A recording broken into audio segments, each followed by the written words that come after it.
Chapter 480. There was no pressure or threat in this war with the vampires, but the difficulty was not small. The difficulty lay in the fact that the vampires had to fight fiercely and evenly. For the current Hanjin, the vampire's army was no match for him. He did not even need to personally take action. Adolf the ascetic had already asked Hanjin to fight several times. If cats were the natural enemies of mice, then priests were the natural enemies of abyssal creatures. Abyssal creatures were generally divided into two types. One was the undead type, and the other was the dark type. No matter which type it was, they were very afraid of light magic. The former would turn into ashes in the pure white light, while the latter's fighting power would be greatly reduced, as if they were cursed. The vampires were the undead type. There was a joke that vampires would not have a good death. This was not an insult, but a fact. There were only vampires who were killed, and there were no vampires who died of old age. Undead, strong bodies, the ability to change shape, and the ability to break through to a certain level. With all these added together, vampires seemed to be very, very powerful. Unfortunately, no matter how strong a mouse was, it was still a mouse. All vampires would never forget a name that was engraved in their bones. During the First World War, which was also the Age of Heroes, Holy Knight Gotha. Gotha was a rare genius. When he was 11 years old, he entered the Radiant Knight Academy to study. When he was 14 years old, he became the strongest among the students. When he was 16 years old, the First World War broke out. Gotha, who had just received the Radiant Knight medal, stepped onto the battlefield. When Gotha was 20, he had already become a holy knight. But for some reason, he walked the path of a warrior priest. If Gotha had not disappeared in the end, the position of the Pope would have been his. Strictly speaking, he was no longer a knight at that time. The reason why people called him that was because the students he met in the academy had become his loyal followers. Most of them had climbed to high positions in the Long War. Of course, this was also the result of Gotha's great support. In order to show that their relationship with Gotha was different, they would always salute him as a knight whenever they saw him. Under the influence of these generals, people were used to calling him Holy Knight. Gotha's most famous battle was when he fought against a large race, the vampires, by himself. Unfortunately, they became Gotha's opponents. No one knew the specifics of the battle. Gotha was a man of few words and refused to reveal the inside story. Anyway, he came back alive, and the status of the vampires in the Abyss world plummeted. Their situation was similar to the Titans now. If the vampires knew the true identity and strength of the ascetic Adolf, they would probably be scared out of their wits. This was clearly the second Gotha. How would they have the courage to fight against a light-type demigod? Therefore, Hanjin could not allow Adolf to take action no matter what. Guevara was racking his brains on how to arrange the troops. If they were too strong, it would scare the enemy away. If they were too weak, it would arouse suspicion. In the end, the Holy Crown City sent out a joint army. Lang Ning's Riptide, Saxon's 2nd Swordsman Regiment, Amajay's Light Knight Regiment, and Gao Bin's Silver Pegasus Warriors also joined the joint army. Although the Holy Crown City had dispatched a large number of troops, they were all just for show. So were the vampires' troops. The real battle was always between the strongest of both sides, and life and death would be decided by the strongest of both sides. Just like in the battle against the orcs, if it were not for Guevara, Dominique, and Yelena, perhaps the first wave of the orcs' attack would have torn apart the battle formation of the Holy Crown City. If it were not for Hanjin killing those Golden Blood warriors one by one, the orc Prince Lionel and his companions would have had the ability to turn the tide. If you mastered power, you would master everything. That was why so many people had set foot on the road of being a professional. Of course, the god of war had to be sent out. Otherwise, it would be too arrogant. However, there was no tension on the ship before the battle. Instead, it was relaxed and harmonious. Even Leslie and Lorraine were affected. They were chatting and complaining that they would not be able to go shopping in a short time. After the army of the Holy Crown City walked for 70 or 80 miles, they set up camp. The next morning, Hanjin received a message from the Silver Pegasus Warrior. The Blood Race had been ready to attack, But now they had retreated for dozens of miles and were still retreating. It seemed that they might have retreated all the way to the Great Rift Valley, which was the exit of the Abyss world. He didn't know what words to use to describe the blood race. Fierce on the outside, but weak on the inside. Something was not right. They hadn't even met each other. Although they were not fierce on the outside, they had expressed their weakness incisively and vividly. After sending the Silver Pegasus warrior away, Han Jin went to the deck. He wanted to discuss with Guevara. Because it was still early, there were few people on the deck. Guevara's work and rest habits were very standard, so he had already gotten up. To Han Jin's surprise, Garen was also there. He was standing beside a magic crystal cannon and whispering something to Hogan. Hogan had already known the identity of Garen, but Han Jin had told him not to reveal any flaws. Therefore, he treated Garen as an ordinary old man, which was a bit difficult for Hogan.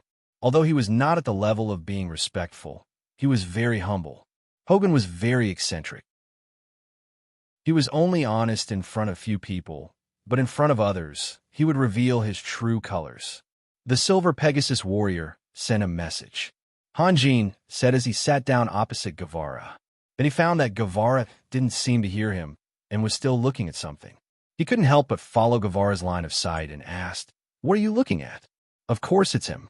Guevara smiled and said, "I didn't expect him to be a person with a cold exterior but a warm heart. He's somewhat different from Jed's description." "Why do you say that?" Han Jin was stunned. "He's thinking of a way to modify the magic crystal cannon." Guevara said, "Didn't Hogan tell you? They probably didn't rest for the whole night." Han Jin paused and didn't say anything. When Green gave him the blueprint of the Demon Annihilation crossbow, he had said that they were even now. Green's real purpose might be that he was worried that Han Jin would be blackmailed to repay his kindness, so he made things clear first. In fact, Green couldn't get away with it. Did he want revenge? If he did, he could only cooperate with Han Jin. Han Jin's interest in the blueprint of the Demon Annihilation crossbow was obvious. The enemy of one's enemy was one's friend. Making his attitude clear first was just to fix a cooperative relationship that Garen liked. There's nothing strange about it. After a moment of silence, Han Jin slowly said, "Jed's is the Archbishop of the diocese, and he's the president of the Magic Guild. Haha, they're on opposite sides, so there must be some misunderstanding between them. If he can modify these magic crystal cannons and install 10 or 8 Demon Annihilation crossbows, our God of War will become more and more powerful." Guevara smiled proudly. "I actually hope that he can pass on his knowledge of magic to Yelena and Hogan." Han Jin smiled. "Give a man a fish, and you feed him for a day, and you feed him for a day." He didn't know if Garen understood this principle. "You didn't mention it to him?" Guevara asked in a low voice. To be able to take Yelena as a student is something to be proud of. The question is, will he think so? Han Jin was slightly helpless. "I didn't have the chance to tell him. Now is the chance," Guevara said. Guevara said, "I'm guessing he will agree. But you have to reveal Yelena's identity first." "The daughter of Grand Duke Solomon, the light of magic?" Han Jin asked. "Also, she is Raphael's fiancée." Guevara smiled. "Both are equally important. No matter how much regret and hatred he had for the past, people like Garen should understand what it means to face reality, unless he really wanted to avoid the world. However, as a superclass master, would he really want to end his glorious life with sorrow? At least, Garen's current actions clearly expressed that he didn't want to. Therefore, to take Yelena as a student was very important to Garen. Not only would he be closer to Han Jin, but it would also be a guarantee of his status. Guevara was experienced and thought that this was a sure thing, so Garen had no reason to refuse. Han Jin pondered for a moment and slowly nodded. He understood Guevara's thoughts. "If it's not convenient for you to say it, then let me do it," Guevara said. "All right." Han Jin smiled. "It's not convenient for me to do it. Since Garen had been guarding against him from the beginning, he couldn't take the risk. It would be much better if it was Guevara." "All right, what did you say just now?" Guevara asked. "Is it about the vampire army retreating?" "How did you know?" Han Jin said in surprise. "Did the elf warrior talk to you?" "Of course he talked to me," Guevara said unhappily. "You don't care about these things, so what's the point of looking for you?" It's just a courtesy to report to you. Guevara often criticized him in this regard, so Han Jin quickly changed the topic. It's good that you know. Then I'll go down. You just came up and you want to go down? I'm going to check on Adolf, Han Jin said. I'm a little worried. At the mention of Adolf, Guevara couldn't help but frown. He didn't understand why Adolf was so enthusiastic about the upcoming war, even fanatical. Guevara didn't want to bring Adolf because he was worried that Adolf would ruin the tactical operation, but he couldn't do it. When he heard that they were going to war, Adolf immediately came to him. At that time, no one on the God of War dared to refuse Adolf, not even Han Jin. You have to keep an eye on him, Guevara said with a bitter smile. Okay. Han Jin nodded. About Yelena, you have to talk to Garen as soon as possible. He's pressing me. Fortunately, she's studying the blueprint of the demon annihilation crossbow. Otherwise, I wouldn't be able to have peace. I'll talk to him after you go down, Guevara said. Then I'll wait for your news. Han Jin stood up and glanced at Garen and Hogan. However, one of them was engrossed in talking and the other was listening, so they didn't notice anything. Chapter 481. Stepping into the hallway, Han Jin thought for a moment and walked toward Yelena's room. If Guevara's judgment was correct, he hoped that Yelena would hear the good news immediately. After knocking twice on Yelena's door and waiting for a moment, there was no response. Han Jin pushed the door open and walked in. He saw Yelena lying on her side on the bed. Although she was deep in sleep, there were traces of fatigue on her face. Her complexion was not good. Obviously, studying the blueprint of the demon annihilation crossbow was not an easy task, and it consumed a lot of Yelena's energy. Han Jin walked over quietly. He was a little distressed. At this moment, he should do something, such as gently covering Yelena with a blanket, to fit the current atmosphere. However, he was worried that Yelena would wake up, so he just stood by the bed silently. After staring at her for a moment, he turned around and walked out quietly. After walking out, Han Jin slowly closed the door. When he turned around, he saw Sunir standing at the door of the opposite room, looking at him with a smile. You're up so early? Han Jin smiled. In the past, when Sunir caught him coming out of Yelena's room, he would more or less feel uncomfortable. However, since the relationship between Sunir and Yelena had improved, his mentality had become much more relaxed. Yelena hasn't woken up yet? Sunir asked. Yes. Han Jin nodded. She probably worked until the second half of the night again. Why do you have to study it yourself? Sunir looked around and saw that there was no one around. Then she said, wouldn't it be easier to let Green guide her? Green is always on guard against me. I can't say anything. Han Jin smiled bitterly. At this moment, the huge hull of the God of War shook violently. The shaking was so strong that Sunir, who was talking to Han Jin at the door, almost hit the door frame.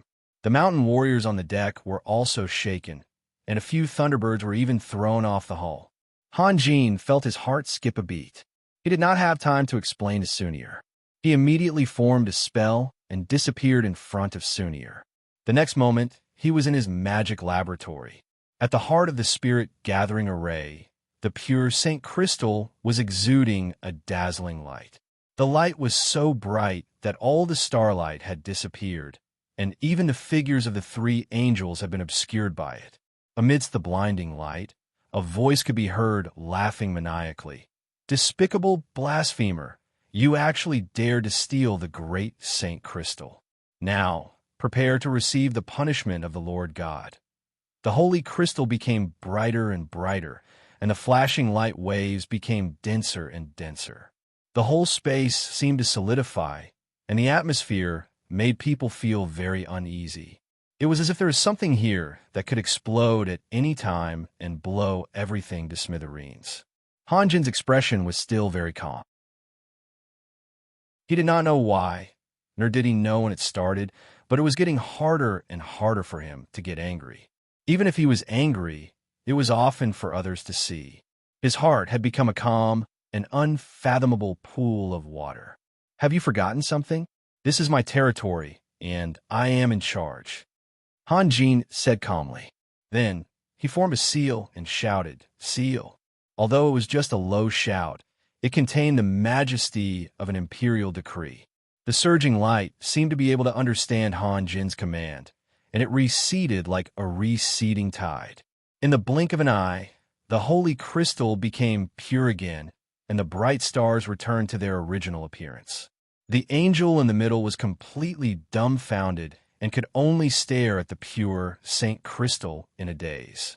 Although his appearance couldn't be seen clearly, one could clearly sense a sense of frustration, confusion, doubt, and even despair from him. "I underestimated you," Han Jin said slowly. "Tell me, how did you trigger the holy crystal?" "Impossible." The angel with a dim figure suddenly roared hysterically. "How can the power of the main god be sealed? This is impossible. This is absolutely impossible. As I said earlier, this is my world. In this place, I am the only master." Han Jin sneered. He no longer looked at the angel. Instead, he turned to the other two angels and asked, "What did he just do?" "It seems," one of the angels said in a daze, "he was burning his own life. It seems that you are not an ordinary angel of light." Han Jin took a deep breath. "Do you have a name?" At this time, Han Jin realized that he had been careless. Before he obtained the glorious pendant, the angel in the glorious pendant had bitterly fought against Zagund and Alquit and was already exhausted. Before he obtained the Lion King's shield, the angel in the Lion King's shield had directly endured the forbidden spell cast by Dismark in order to protect Dismark, so it was easy for him to subdue him. However, the radiant battle robe had been sealed and quietly hung underground for countless years, so the angel's power was maintained at its peak. Moreover, this guy who was causing trouble was definitely not simple because he could trigger the holy crystal. "Who are you? How can you have the power to seal the Lord God?" The angel was still roaring. In his eyes, Han Jin's magic had defied common sense. It was as if a small ant suddenly had the power to throw a lion to the ground. Angels control three types of power: order, wisdom, and life. The Archangel of Authority Alpha is the symbol of order, and the Archangel of Wisdom Catherine controls wisdom. "So who are you?" Han Jin said coldly. "Someone told me that when I obtain the full set of divine armor, the 6 angels will merge into one. I thought it was just a simple fusion, but now I know that I guessed wrong. You're the main body, right?" Han Jin was too lazy to answer the angel's question, and the angel was only concerned with his own question. Neither of them answered. After a moment of silence, the angel suddenly laughed bitterly. "Despicable blasphemer, I admit that you have great power, but don't think that you can fight against the Lord God. The Lord God has already sensed the fluctuation of the holy crystal. Your end is not far away. Don't be an alarmist." Han Jin smiled, revealing his white teeth. He then waved his hand, and the 2 angels on his left and right disappeared as if they were never there. "One day, I will destroy the gates of heaven. Without the dimensional node, your Lord God will never find his way home. Besides, before my end comes, think of yourself first. You are still yourself, but you have lost all your memories. Have you seen your companions? You will become like them. This is the first time I've heard a human challenging the Archangel of Authority Alpha." The angel laughed loudly. "I can do it. Please believe in me." Han Jin replied softly. He seemed to be persuading a friend to join his side, but his smile and tone were full of an oppressive confidence that made it difficult to breathe. The angel could no longer laugh. When words were powerless, the strong would often choose another way to solve the problem: violence. The angel's light wings slowly spread, and a light sword was held horizontally in front of his chest. "This is also the first time I've seen an angel who can deceive. When you appeared, I already knew that this place was protected by a magical barrier that you can't understand. So, even when facing a blasphemer, you didn't release all your power. You want to paralyze me and find a way out, right? It turns out that angels aren't as pure as I thought." Han Jin sneered. "This is your last chance. Come, don't hold back. This way, you won't have any regrets, and I will be very satisfied." The angel's light wings suddenly expanded, and the light sword in his hand crossed a distance of 7 or 8 meters in an instant and was in front of Han Jin. If he really understood Han Jin, the angel might not resist. Of course, there were many unexpected factors in a battle on the continent, but here, no one could escape from Han Jin's control. Moreover, Han Jin had repeated many times that he was the master of his territory. Han Jin's figure suddenly disappeared, and then a black line like a spirit snake pierced through the starlight. The moment the black line appeared, it came into contact with the angel's legs and tightly wrapped around them. The angel's wings suddenly closed and then exploded, trying to break free with his own aura. But the scariest thing was Han Jin, not the magical item. Han Jin's body suddenly appeared in front of the angel again, and he swung his fist at the angel's face. The angel's reaction speed was very fast, and he had a lot of combat experience. The light sword in his hand immediately slashed out. If Han Jin continued to attack, his light sword would mercilessly crush Han Jin's arm. If Han Jin pulled back his fist, the light sword would follow in a straight line and pierce Han Jin's body. At this moment, the bright starlight suddenly trembled, and the angel immediately realized that he had lost a portion of his time. His lightsaber was supposed to hit Han Jin's arm, but now, Han Jin's fist had already arrived before the angel's sword. His lightsaber had only moved a little bit when Han Jin's fist arrived. Boom! The angel's body flew backward, and Han Jin's figure flashed again. Suddenly, he appeared above the angel, and with a knife hand, he chopped the angel's chest. With another boom, the angel fell heavily into the starlight. The entire magic laboratory seemed to tremble. Countless light feathers scattered from the pair of light wings that were violently shaken, turning into drifting light spots and finally disappearing into the air. Compared to Alquid, who was famous for his spiritual power, Han Jin only lacked in technique. His attack power was much fiercer than Alquid's. After suffering 2 heavy blows, the angel was temporarily unable to resist. Han Jin first released the immortal binding rope, which was tightly wrapped around the angel's body. Perhaps it would only take a short half a second for the angel to recover, but Han Jin would not give his enemy any chance. His fist fell straight down, and once again it hit the angel's face. Boom! The angel's head, which was completely composed of pure light, instantly collapsed. It was even squeezed into a thin piece of paper, and the tied-up body was violently flung upwards. Boom, boom, boom. Han Jin's punches were extremely fast, landing one after another on the angel's head. Just now, he had advised the angel to not hold back and not have any regrets. In reality, he definitely would not think for the enemy. The important thing was that he had be satisfied. Still, Berg could only be considered a beginner, and Harley also knew half of it. In other words, if he was not on the god of war when the holy crystal mutated, the consequences would have been unimaginable. Guevara also felt the change in the god of war. The first thing he thought of was the magic laboratory. When he woke everyone up and rushed into the magic laboratory with Sunir and Yelena, who had just woken up from her sleep, he saw Han Jin like a madman, continuously attacking the poor angel. To be continued. If you want to know what will happen next, please go to www.chijian.com. There are more chapters. Support the author. Support the original reading. Chapter 482. Raphael, what happened? Guevara shouted in surprise. He rarely saw Han Jin lose his composure like this. Nothing. Han Jin straightened his back with a smile. Although his movements were fierce, his expression remained calm. The two of them gave off a very uncoordinated feeling. The angel was lying on its back in the starlight, unable to move. In fact, the angel's defensive ability was one of the best among all the super-grade creatures. It was only inferior to the behemoth. It also had a strong recovery ability. Even the lowest level angel had a mental strength that was not inferior to a human magus. This was the basic condition for the angel's body to solidify. Otherwise, it would have turned into drifting light spots and disappeared. Mental power was an angel's advantage, but against someone with even greater mental power, the angel's advantage became a disadvantage. Under the explosive impact of hundreds of divine wills, the angel's body became very dim. It was like a blurry shadow. What a pure aura of light.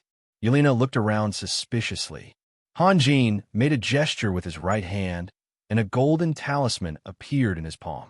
Then, Hanjin's palm slowly pressed down and sank into the angel's body. The angel seemed to have sensed something, and it let out a faint moan.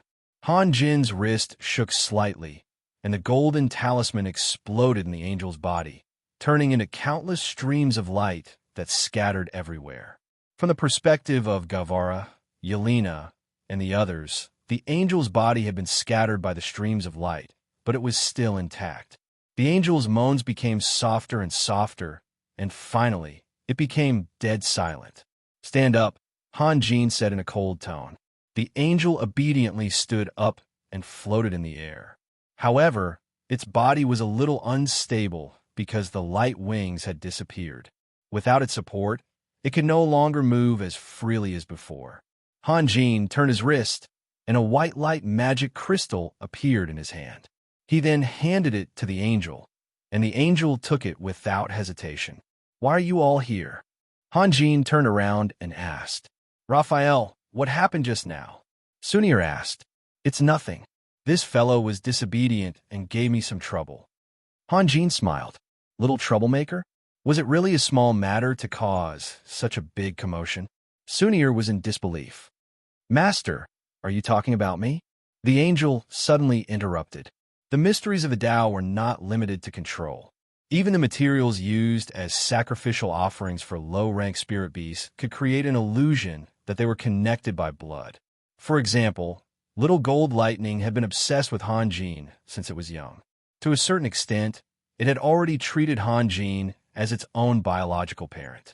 Not only did the angel immediately accept his new identity, but his intelligence was also not affected. He could understand that Hanjin was talking about him and felt uneasy. Now, Hanjin had become his only faith. It was too late to protect him.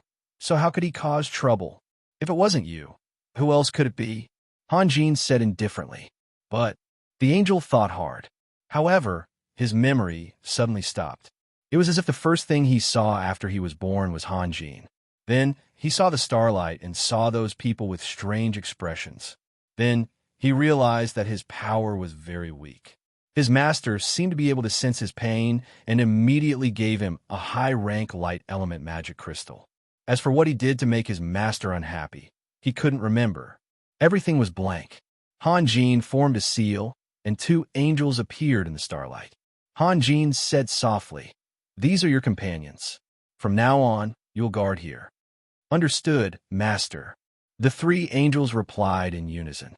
The other two angels didn't have any abnormalities.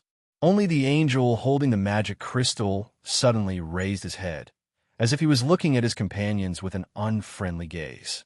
He felt annoyed. His voice should have been the loudest and the most determined, but he acted the same as his companions. This was unacceptable. Let's go out first," Hanjin said to Gavara and the others. When he reached the door, he suddenly stopped and turned back to ask, "Do you have a name?" "Lenin, Master." "My name is Lenin," the angel replied loudly. Her voice was so loud that it startled Yelena and Sunir. At this moment, she was puzzled. How could Master not know her name? Also, why am I called Lenin? "Lenin? Very good. From now on, you'll be their leader." Hanjin left this sentence and disappeared through the door. A very real sense of happiness rose from the angel's heart, intoxicating and satisfying him. It also made him forget his doubts. Master knew him very well. He was born to be a leader. In the corridor, Hanjin walked a few steps and suddenly turned back to ask Gavara, "Have you heard of an angel of light named Lenin?" "No." Gavara shook his head. And said, "As far as I know, other than Alpha and Catherine, all the other angels don't have names." "Raphael, is there anything wrong with that angel?" Sunir asked. "I can't explain it clearly."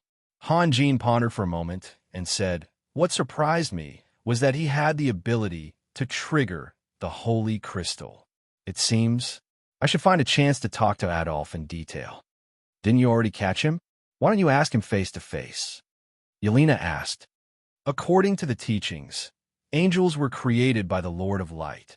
In the depths of their souls, the Lord of Light left a mark. Do you really think that I have the ability to change them? Han Jin shook his head and said, I only sealed their memories. Hee. Don't think that they are obedient now. Once their memories are restored, they will immediately become our enemies. So, there's a possibility that they can be restored? Sunir asked in surprise. There will be a time when any magic will fail.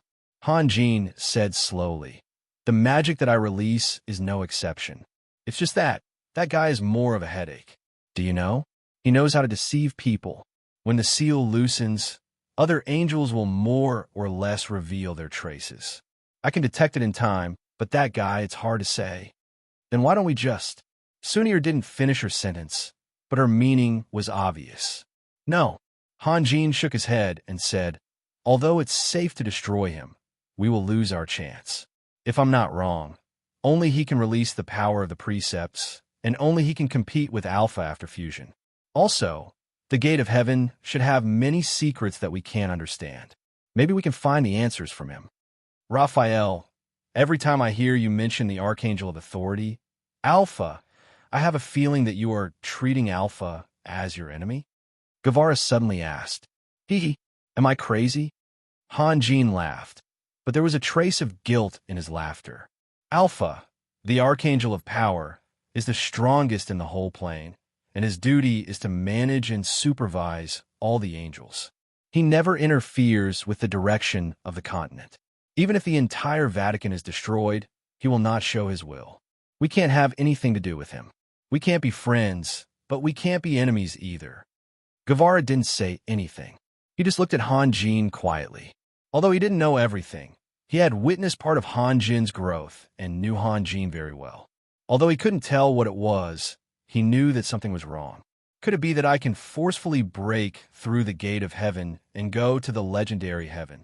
Han Jin wanted to use a joke to prove that this idea was very absurd, but he couldn't finish his sentence because Sunir and Yelena's eyes had changed.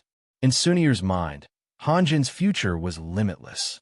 If there was enough time, she even believed that Han Jin would become as powerful as the gods.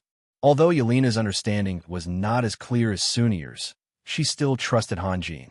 How many demigod masters in their early 20s had there been since ancient times? Han Jin's current achievements had already surpassed Abraham, the god of war during the Age of Heroes. Therefore, in Sunir's and Yelena's eyes, breaking through the Gate of Heaven was not absurd. In fact, it was very possible as long as Han Jin wanted to do it. Ahem. Han Jin coughed a few times and hurriedly changed the topic. Mr. Guevara, have you talked to him?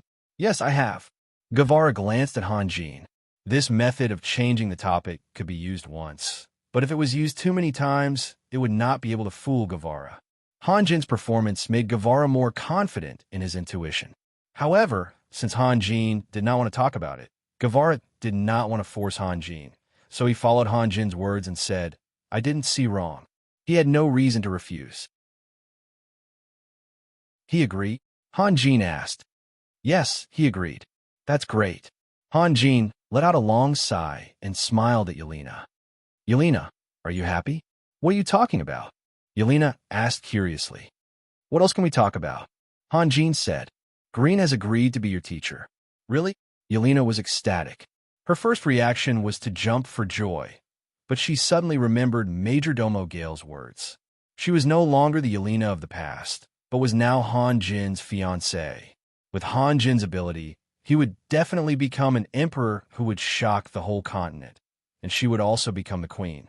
Therefore, from now on, she had to train herself to be a mother of the world. She could no longer act like a little girl. Thinking of this, Yelena suppressed her excitement, but her face was already red. That's great. That's really great. Do you know? Other than my father, Mr. Green is the first magician I have ever admired from the bottom of my heart. What about Raphael? Don't you admire him? Sunir smiled. Him? Yelena said coquettishly. He doesn't count. I'm starting to wonder if he's using magic. Ahem. Han Jin coughed again. Chapter 483. Although the powerhouses of the Holy Crown City didn't take the vampires seriously, they still had to show their stance. The vampires no longer retreated. When the god of war was less than 100 miles away from the Great Rift Valley, the vampires finally gathered their courage and formed a battle formation on the plain, ready for the battle. Unlike before, they came all the way to the surface to fight for revenge, but now they were fighting for their dignity.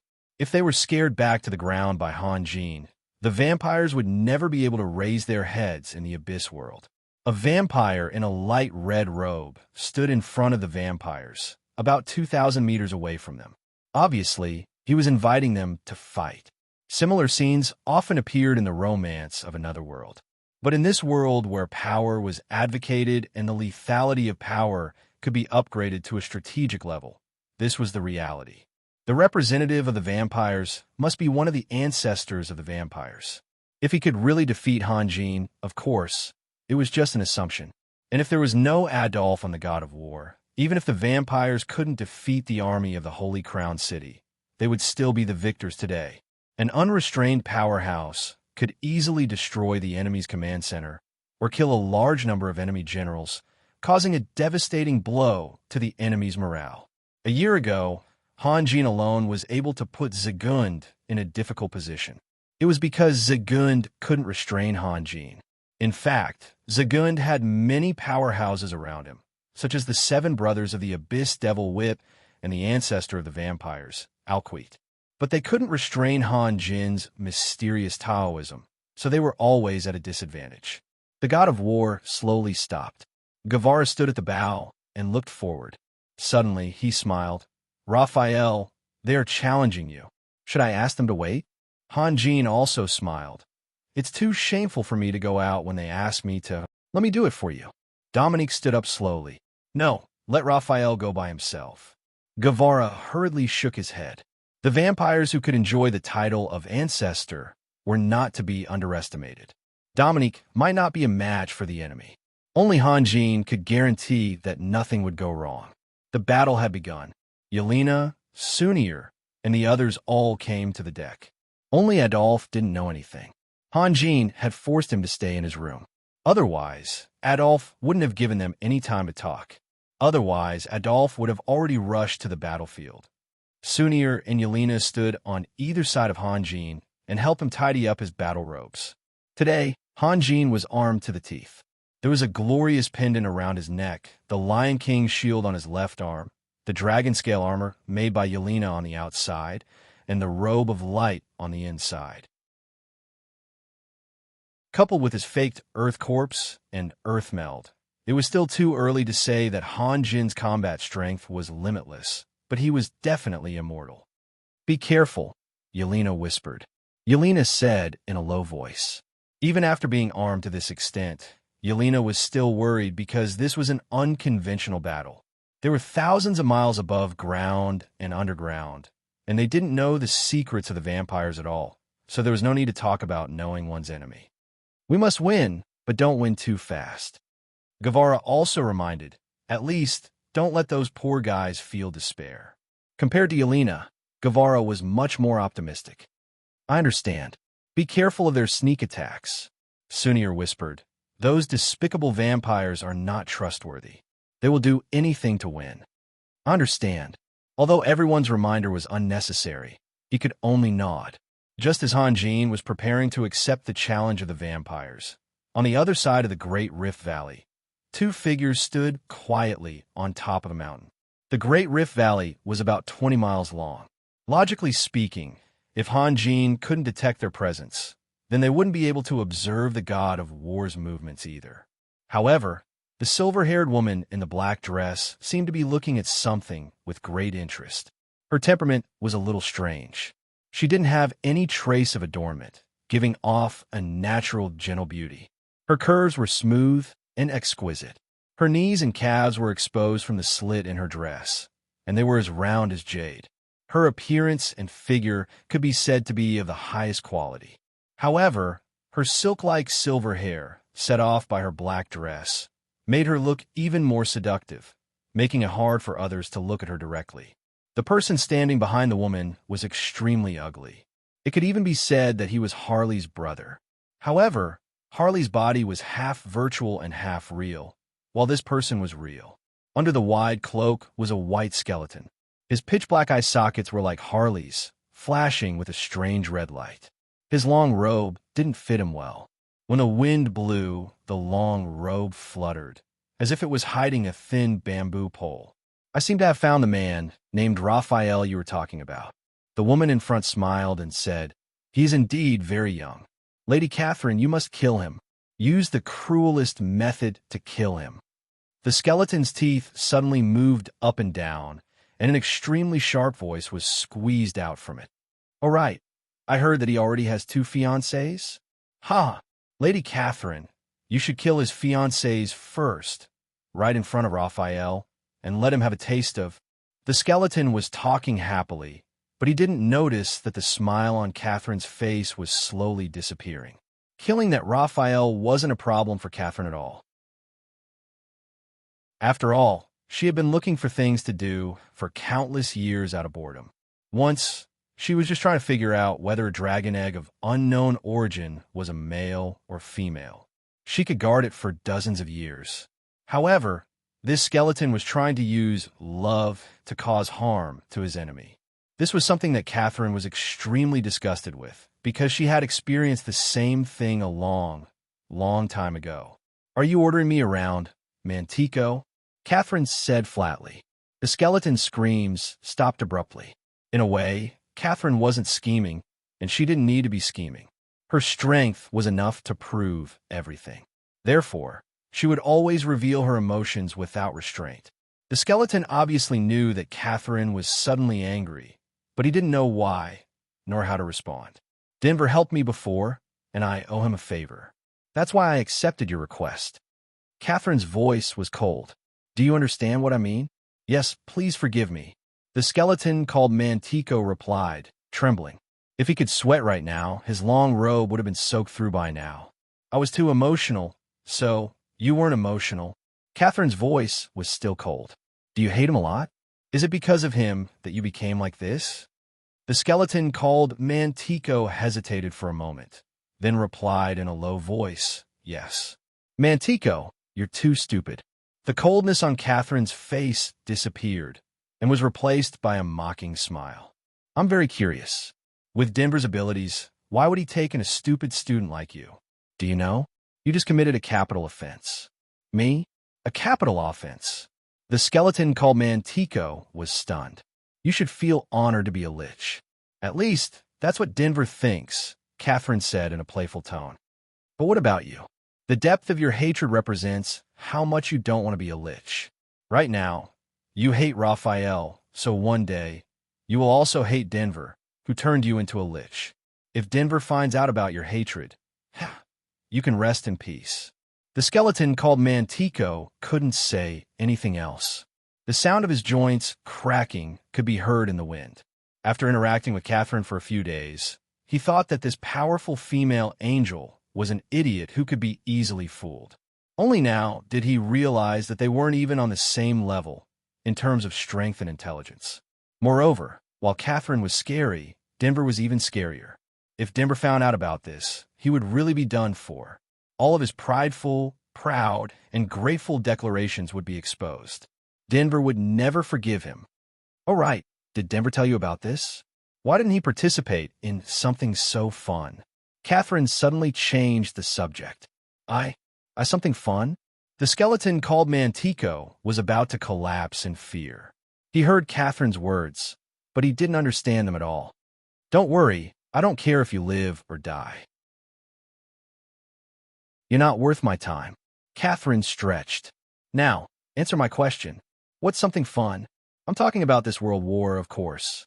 Although he had received some sort of assurance from Catherine, the skeleton was still terrified. With a trembling voice, he said, Teacher said, what did he say?" "Teacher said he wasn't interested." "Why?" Catherine asked curiously. "Teacher said that the Lord of Light was a liar, and so was Death God Hamas. He wasn't interested in helping or attacking anyone." "Liar?" Catherine looked puzzled.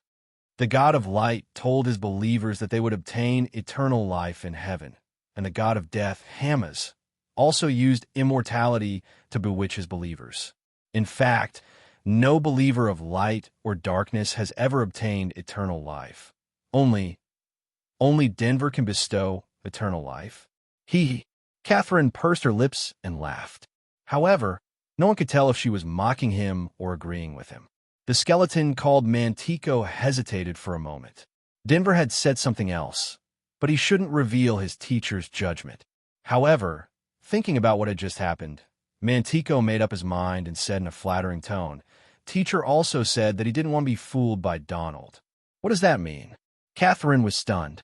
"Teacher said that Donald's goal in starting this war is very malicious," Mantico said. "He called upon all the warriors of the Abyss to come out of their homes and avenge their ancestors. If he can really take over the surface world, Donald's prestige will surpass all the leaders from ancient times to the present. If he fails, Donald will use the power of the surface world to exhaust the strength of the other lords. When he returns to the Abyss, he will become the one and only king. Right now, there are many powerful beings who won't obey Donald's orders. For example, and the increasingly powerful black dragons and the fire tyrant.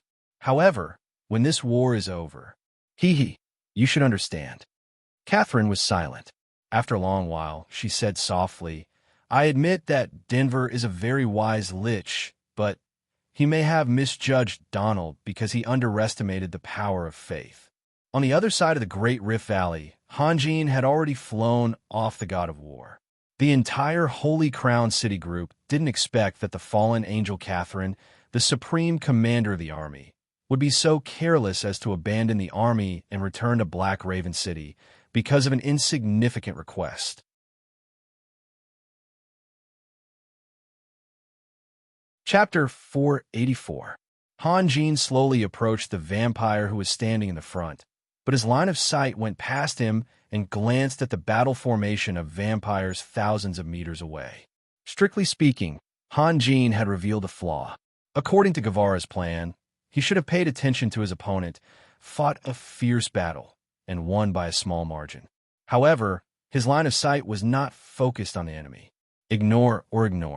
Perhaps this proved that there was no such thing as perfect acting in the world.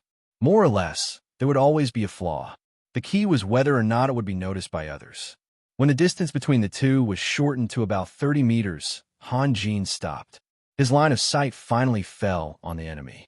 It was an old vampire. His eyelids were drooping, as if he was staring at his toes. His temperament was extremely quiet, even like a dead person without any signs of life. He did not move at all. However, his hairstyle was very funny. Although his hair was still black, there was a large bald patch on his head. It was as smooth as a mirror, like an ice skating rink. As for the black hair around it, it was the barbed wire surrounding the ice skating rink. The atmosphere seems to be very solemn. Hanjin laughed and said, "Should we say a few words of nonsense?" The vampire finally showed some signs of life, but Hanjin's words were too harsh. He did not know what to say. Although justice was often reduced to a fig leaf for those in power, it was still indispensable. At this moment, the two of them should talk about the past that was filled with hatred and then fight. However, Hanjin's words were there. As long as he opened his mouth, it would be nonsense. Alqui was my friend, my brother. He accompanied me through countless days and nights. We once thought that we could continue to walk together. Now, I have lost him forever. The vampire said word by word, "You destroyed him. Then, I will destroy you, destroy everything you have." "I can see that you are a very idealistic vampire," Hanjin replied as if nothing had happened. "However, did your mother tell you? There is often a huge gap between ideals and reality. You have to be mentally prepared." Maybe it was because he felt that he couldn't win, or maybe it was because he didn't want to argue. But the vampire obviously didn't want to continue the argument. He took a deep breath, and his thin body suddenly expanded. Then, he turned into a red wind and rushed toward Hanjin. In fact, it wasn't the wind, but because the vampire's movements were too fast. His body had already turned into a series of overlapping blurry afterimages. Hanjin's figure suddenly disappeared from where he was and reappeared behind the vampire. He did not turn around, but his cold gaze swept across the battlefield of the vampires in the distance. According to the information gathered by the elven warriors, all the ancestors of the vampires had been mobilized. Where were the remaining monsters hiding? The vampire quickly turned around in the air and pounced at Han Jin again. Its sharp claws, which were curved like hooks, were aimed at Han Jin's back in a ferocious manner. Han Jin's figure disappeared once again, leaving only a ball of flame burning quietly in its place. The vampire's attack was much faster than his lightning-like figure. When he saw the flame, his outstretched fingers were already about to grab it. The next moment, he suddenly let out an ear-piercing scream and retracted his fingers at an even faster speed. "You don't like my gift?" Han Jin said indifferently. He had already seen that this ancestor of the vampires was similar to Alquite. They were both used to close combat, except that the latter used his own spiritual power to cause damage, while the former relied entirely on his physical strength. "I have a gift too," the vampire sneered. Then, his body suddenly exploded. In fact, it was an illusion. It was not his body that exploded, but clouds of heavy black fog. They flew around like countless fireworks, instantly enveloping the space within a radius of a few hundred meters. The people watching the battle on the God of War could no longer see the scene inside. The others were better off, as they had enough confidence in Han Jin. Sunir and Yelena, on the other hand, were so worried that they could not help but hold their breaths nervously. Han Jin had already appeared outside the black fog barrier. He looked bored. He looked at the sky for a while, then looked at the vampires in the distance, as if he was waiting for something. After a moment, the vampire who was fighting with Han Jin slowly walked out of the black fog and looked at Han Jin coldly. "Be serious. Can I?" Han Jin said softly. He really wanted to complete his mission and have a fierce battle with the enemy, then win with a small advantage. However, acting also required feeling. The opponent's attack could not threaten him at all, so how could he still act? The vampire was extremely depressed. In his past battles, his fog was definitely his trump card. In that thick fog, warriors would become blind and deaf, unable to see or hear anything. Most mages could only wait helplessly for their deaths. Although many mages had mastered teleportation magic, in order to successfully release the magic, they would need to have a clear location. Only Han Jin, as long as his feet were still on the ground, would not be affected by any barrier. He could immediately release the earth meld, which gave him the right to choose a safe battlefield at will. Now, Han Jin actually asked his opponent to be more serious. This was simply taking advantage of the situation for granted. "Oh, okay." The vampire's voice trembled slightly. Then, it turned into a shrill sound that could tear the space apart. His body shot out like lightning and attacked Han Jin in an instant. This time, the speed of the vampire's attack was much faster than before. It even made Han Jin feel that he could not release the ground-shrinking spell in time. However, this was more like a battle, and he had been waiting for this moment for a long time. Han Jin did not dodge or evade. His right fist seemed slow, but was actually fast. Wrapped in a powerful divine sense, it went straight for the vampire's claws. Boom!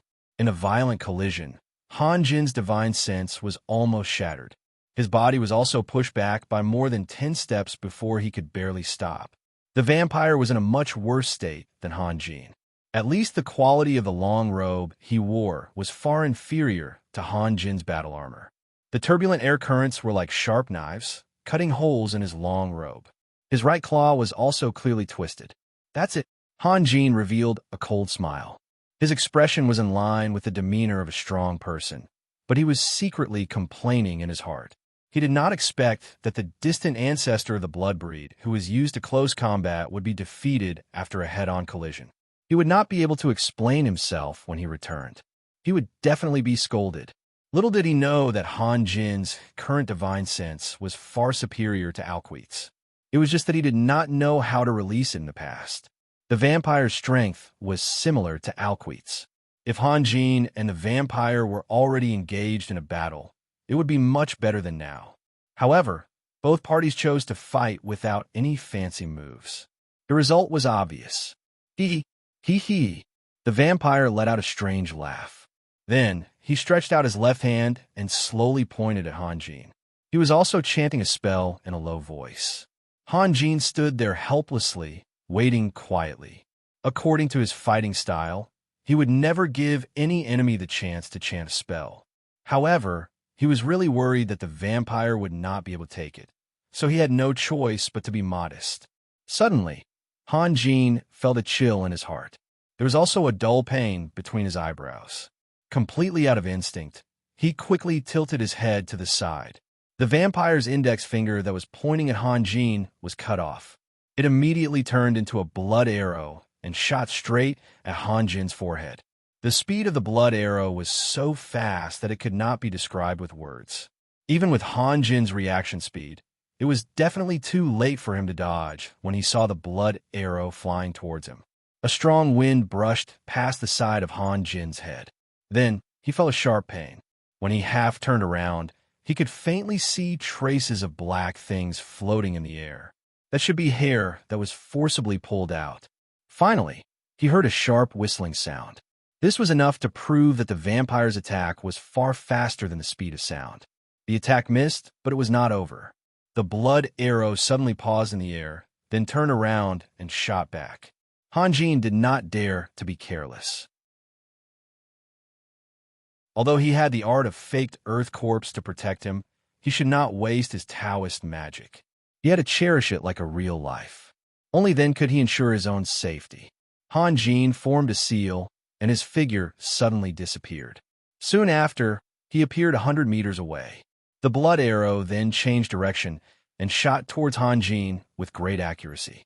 Just now, Hanjin was less than 20 meters away from the vampire, so the blood arrow posed a fatal threat to him.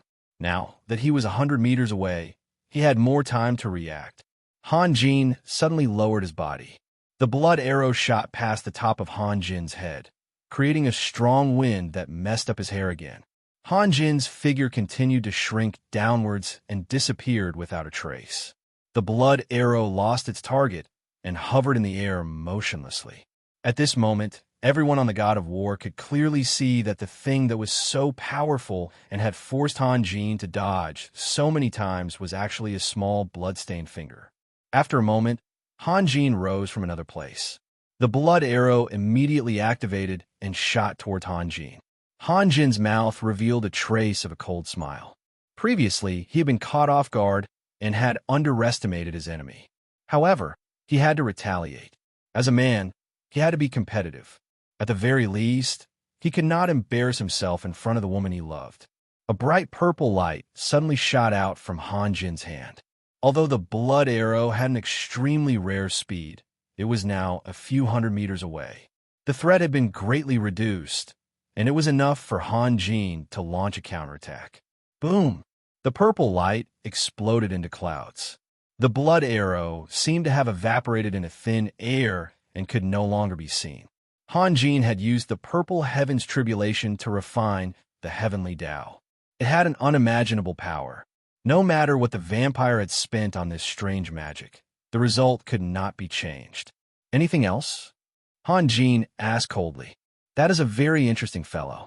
I actually can't understand his inheritance. Catherine, who was watching the battle from the other side of the Great Rift Valley, revealed a smile. Her body floated up little by little. I can't hold it in anymore. To be continued. If you want to know what will happen next, please go to www.chijian.com. There are more chapters. Support the author. Support the original reading.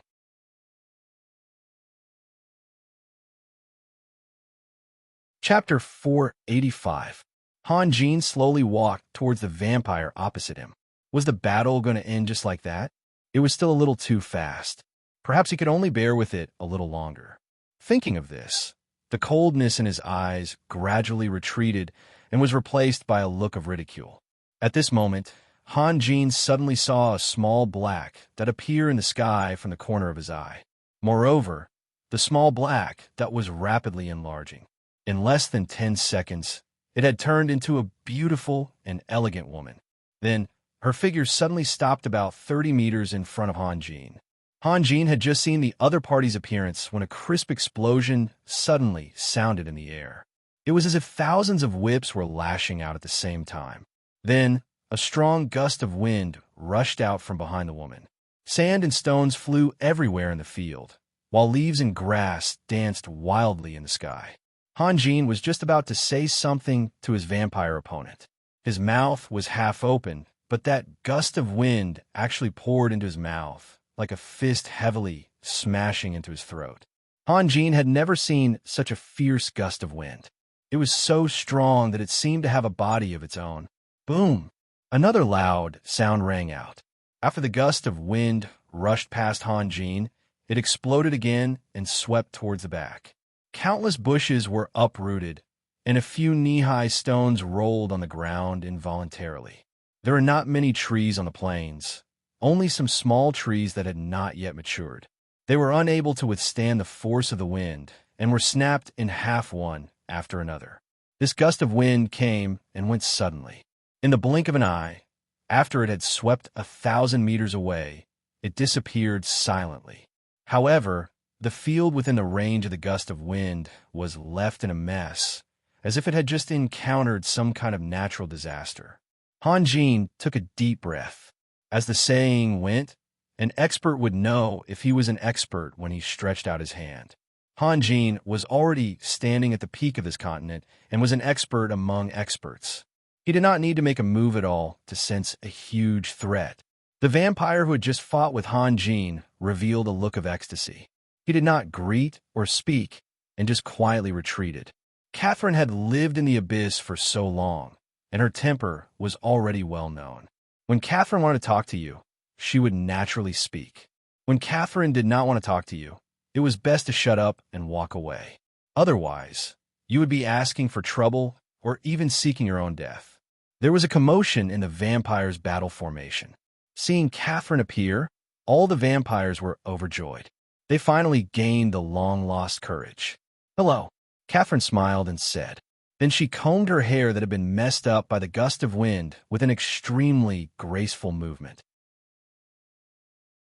The reaction of the people on the God of War was, of course, the opposite of the vampire's reaction. Sunir and Yelena were furious. In fact, there were many scenes that needed to be taken seriously and analyzed through the X-ray eye. However, Sunir and Yelena only noticed one thing. The woman was flirting. How is this possible? Majordomo Gale almost jumped up. His voice was anxious and sharp, like a rooster whose throat had been cut. "Gale, do you know her?" Guevara saw that the woman had unfathomable strength and hurriedly asked Majordomo Gale. "Fallen angel." "Catherine," Majordomo Gale said with difficulty. Although Catherine did not release her black wings of light, he still recognized her immediately because he would never forget that figure. In just a few seconds, Majordomo Gale's voice turned from sharp to hoarse. It was as if he had just experienced an unforgettable tragedy. The God of War suddenly became dead silent. Sunir and Yelena were so shocked that their mouths were wide open. When they woke up, their first reaction was to rush down and fight together with Han Jin. "Wait a minute," Guevara shouted sternly. "This is no longer a battle that we can participate in. What are you doing?" Sunir was speechless. No one could understand the bitterness in her heart. She had worked so hard and risked her life so that one day in the future, she could bear some pressure for Han Jin. However, she could never close the distance between her and Han Jin. It was not that she was too slow, but Han Jin was too fast. At this moment, could she only silently watch and pray like before? "Don't forget, we still have Adolf," Guevara said slowly. Once upon a time, they all hated that stubborn old believer, but now, Adolf's name brought everyone confidence. Yes, although Catherine had walked out of the legends, they had two demigods on their side. Even if Han Jin was no match for Catherine, they could still fight her with two demigods on their side. Moreover, Adolf would never refuse this battle. If he knew that the fallen angel Catherine was outside, he would probably rush out with red eyes. Even Han Jin's ban would be ineffective. "Hello," Han Jin responded with impeccable manners. In fact, The shock he received was no less than his friends who already knew the identity of the enemy. The strong wind was caused by the enemy flying it close to the limit. If it were him, he would never be able to do it. However, Han Jin's temperament had matured. As the saying goes, even if Mount Tai collapsed in front of him, his expression would not change. Even if Alpha, the angel of power, suddenly left heaven and appeared in front of him, he would face it calmly. "Someone asked me to kill you," Catherine said with a smile. However, there was no trace of the killer in her expression. Instead, she looked like a little girl who had seen an extremely beautiful butterfly. Her eyes were filled with joy and interest. "This is very dangerous and difficult. If you haven't made a promise yet, I suggest that you reconsider," Han Jin said calmly. At the moment, his mind was racing. Who was this woman? Based on his intuition, she was definitely a demigod-level master. However, in his memory, the youngest demigod-level master other than himself was probably Nicholas, the Grand Light Emperor. Where did this woman come from? Logically speaking, Han Jin's strategy was very smart. On one hand, he maintained his dignity and was humble but not humble. On the other hand, he tried his best to avoid provoking the enemy and try his best to create a peaceful atmosphere. Of course, Han Jin was not afraid, but there was no need to fight a demigod-level master who had appeared out of nowhere. Unfortunately, Catherine was an existence that could not be predicted with common sense. She was extremely casual and straightforward. She accepted Mantico's request only because she was bored, not because she wanted to return the favor. It was easy to imagine that if Mantico had seriously brought Denver's token to Catherine and asked her to kill a few ants, she would most likely have slapped Mantico to death. She was bored to begin with, and someone dared to bother her with something even more boring? That was simply asking for death.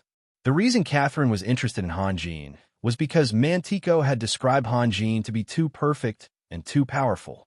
She didn't know where Mantico had gotten the information, but he knew everything about Han Jin in the past year.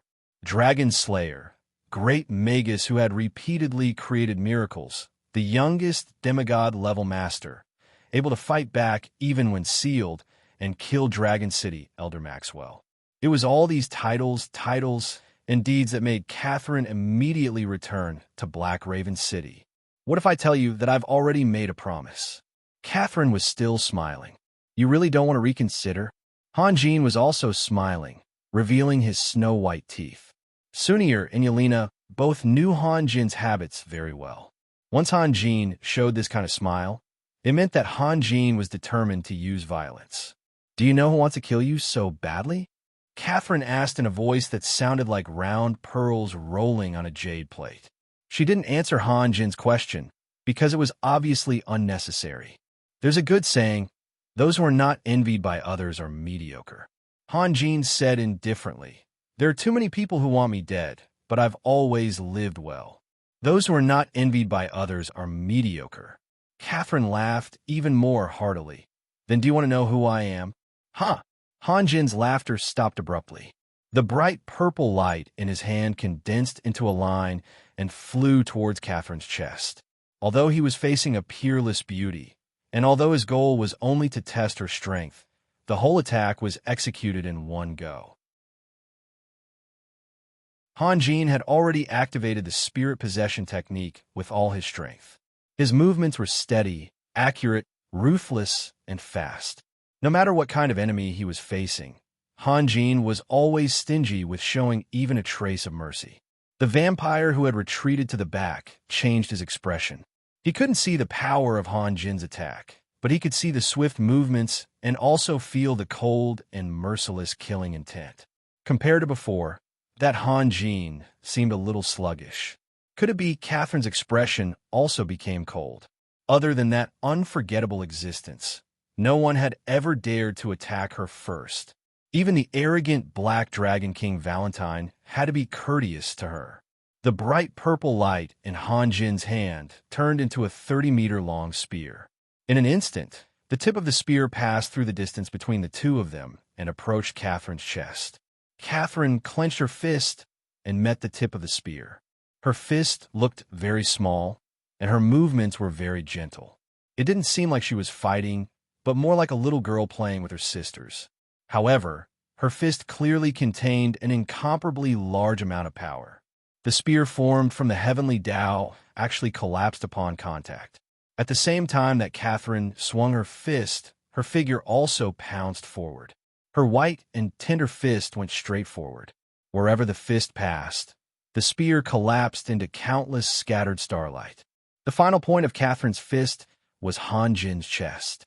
Unlike the battle with the vampire, Han Jin focused 120% of his attention as soon as he made his move. He didn't even hesitate to use his divine thoughts to activate the highest level of spirit possession technique he had mastered. He believed that his reaction and insight could deal with this battle. Seeing that the fist was less than a foot away from him, Han Jin suddenly turned around, raised his left arm, and mercilessly smashed the Lion King's shield towards Catherine's face. At the same time, he flipped his right hand, and a stream of samadhi true fire shot towards Catherine's waist from an extremely sinister angle. The heavenly Tao had an extremely strong defensive power. It meant that the scattered starlight wouldn't be destroyed and could be reformed according to Han Jin's will at any time. However, in terms of pure hardness, it was far inferior to the Lion King's shield.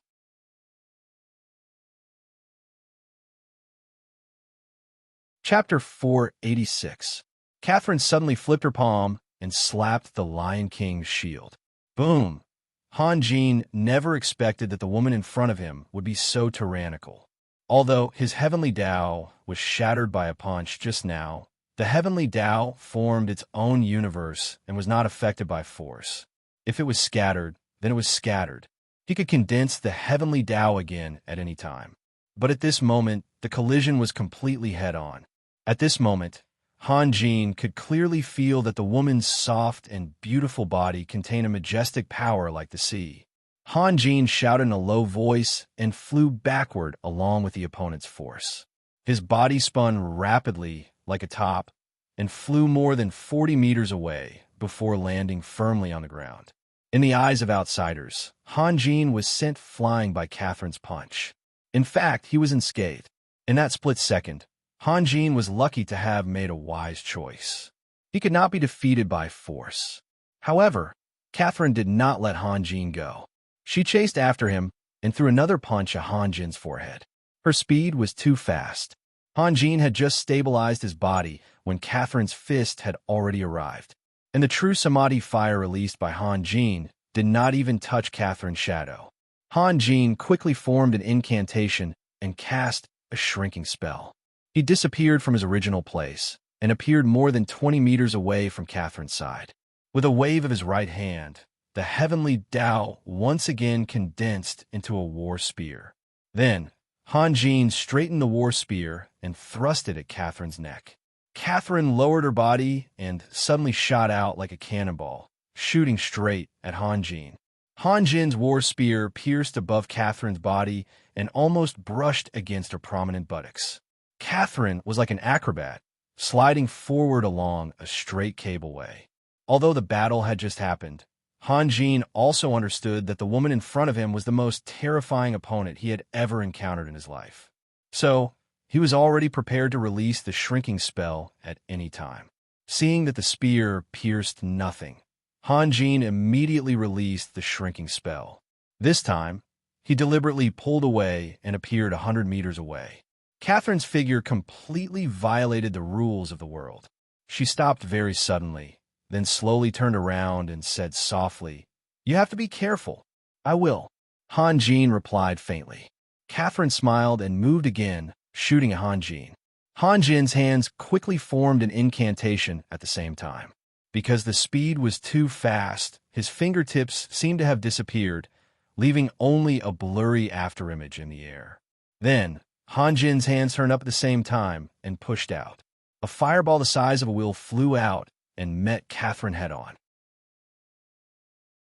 Then, with a loud explosion, the huge fireball suddenly turned into hundreds of true samadhi flames, sealing Catherine's figure and all the angles she could dodge.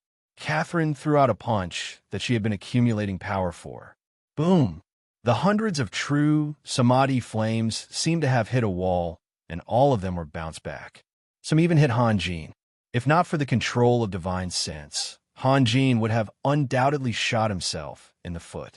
Catherine immediately punched out her left fist, aiming at Han Jin's chest like a bolt of lightning. Han Jin released the shrinking spell again and escaped from the battlefield that was disadvantageous to him. His Dao technique had once caused countless experts headaches. Now, it might be Catherine's turn. When Han Jin disappeared, Catherine's figure immediately turned and flew to the side. In the blink of an eye, she had leaped nearly 100 meters, and her bare foot suddenly kicked forward. Han Jin appeared in front of Catherine's foot. The god of war's X-ray vision clearly displayed the shock and astonishment on Han Jin's face. This scene gave people the illusion that it was not Catherine who was attacking Han Jin, but Han Jin who was asking for a beating. There was no time to release the shrinking spell or burrow. The only thing Han Jin could do was to raise his left arm and use the Lion King's shield to block the dazzling white foot. Boom! Han Jin's left arm was abruptly bounced back and heavily hit his own chest. The ferocious force made Han Jin's ears ring and the blood in his chest roiled. His body was also involuntarily sent flying. Raphael, Yelena, who was on the god of war, exclaimed. She raised her flying staff and was about to jump off the god of war. "What are you panicking for?" Guevara said sternly. "Raphael hasn't used his full strength yet." But Catherine, Majordomo Gale, only felt bitterness in his mouth. Han Jin had indeed not used his full strength, but wasn't Catherine the same as well? Han Jin flew more than 60 meters, barely flipped twice, and landed lightly on the ground. "I told you to be careful." Catherine smiled faintly. This time, Catherine didn't chase after him.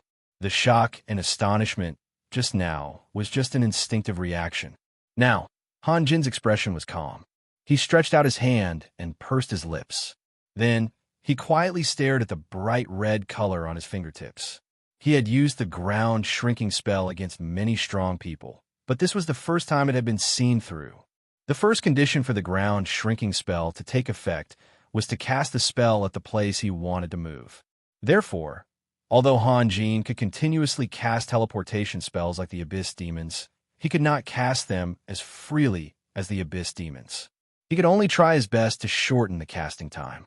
"I didn't want to hurt you," Han Jin said leisurely. "Is that so?" The smile on Catherine's face deepened. "Should I say thank you?" Han Jin thought that his words were normal because what he said was the truth. However, to Catherine, this was an extremely arrogant provocation. Even the unquestionable strongest person in this dimension, the Archangel Alpha, had to use his full strength when fighting with Catherine. How could a human be qualified to do so? However, Han Jin's expression and eyes were so sincere. There was no hint of hypocrisy. He had shown mercy. The real battle was about to begin. Therefore, Catherine felt that things were getting more and more interesting. Her trip was not in vain. "You're welcome." Han Jin smiled and walked slowly towards Catherine. Catherine looked at Han Jin with interest.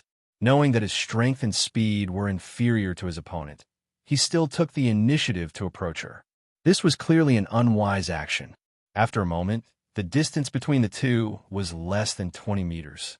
Han Jin stopped and gently spread out his right hand. A warm red, tender, and almost transparent red lotus appeared in Han Jin's hand. "Beautiful?" Han Jin smiled and then let out an aria-like voice. "Red lotus? Bloom." Catherine's pupils suddenly shrank. The existence of angels was to protect and fight. As a cherub, Catherine had an extremely strong talent for fighting. Before Han Jin released his magic, she had already sensed a fatal threat. The red lotus in Han Jin's hand suddenly shot out a dazzling light. The petals separated from the main body and flew in all directions. Each petal was quickly splitting. 2 petals for petals, 8 petals. With Catherine's speed, she didn't even have time to dodge or retreat. Suddenly, she found that the world around her had become a breathtakingly beautiful sea of flowers. Catherine let out a long and sharp whistle, and a pair of enormous wings of light that were as dense as the night bloomed in the world.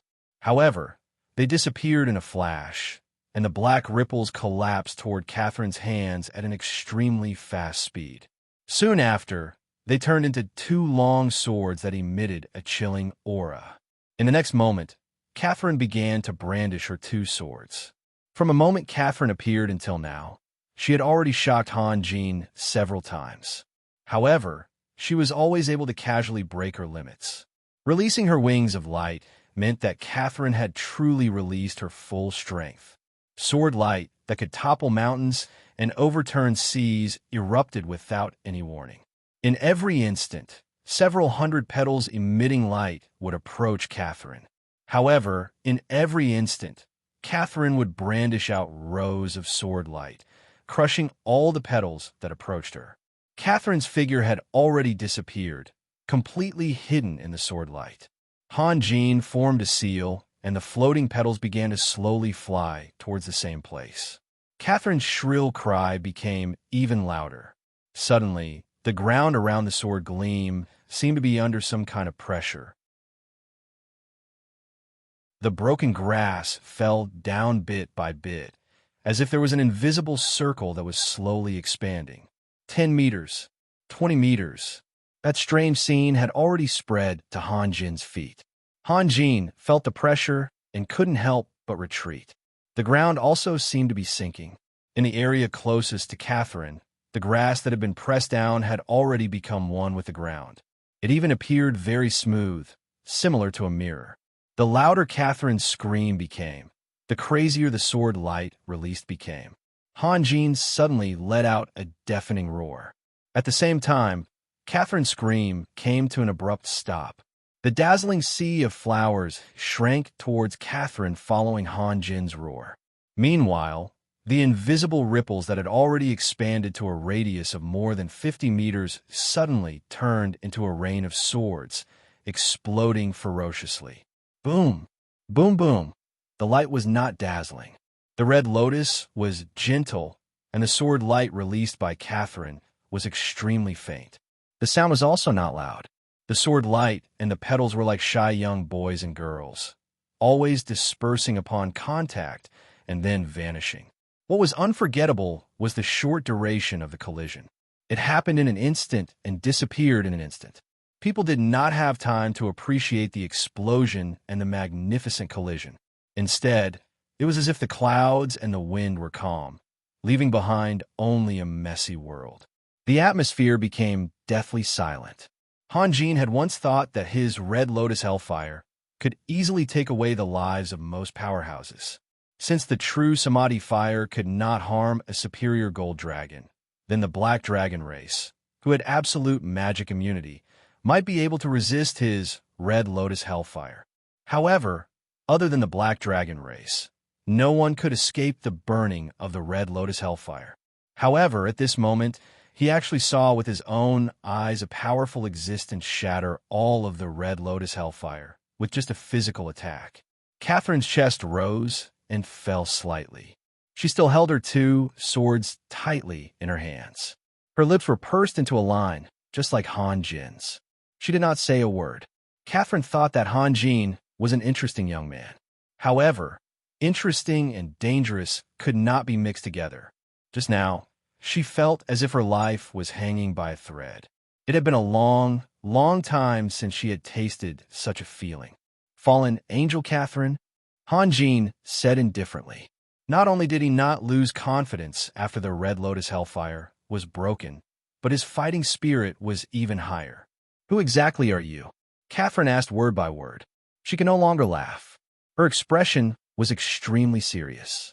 It was understandable that a powerhouse among humans could hurt an angel. However, it was simply too absurd that he could hurt her, Catherine.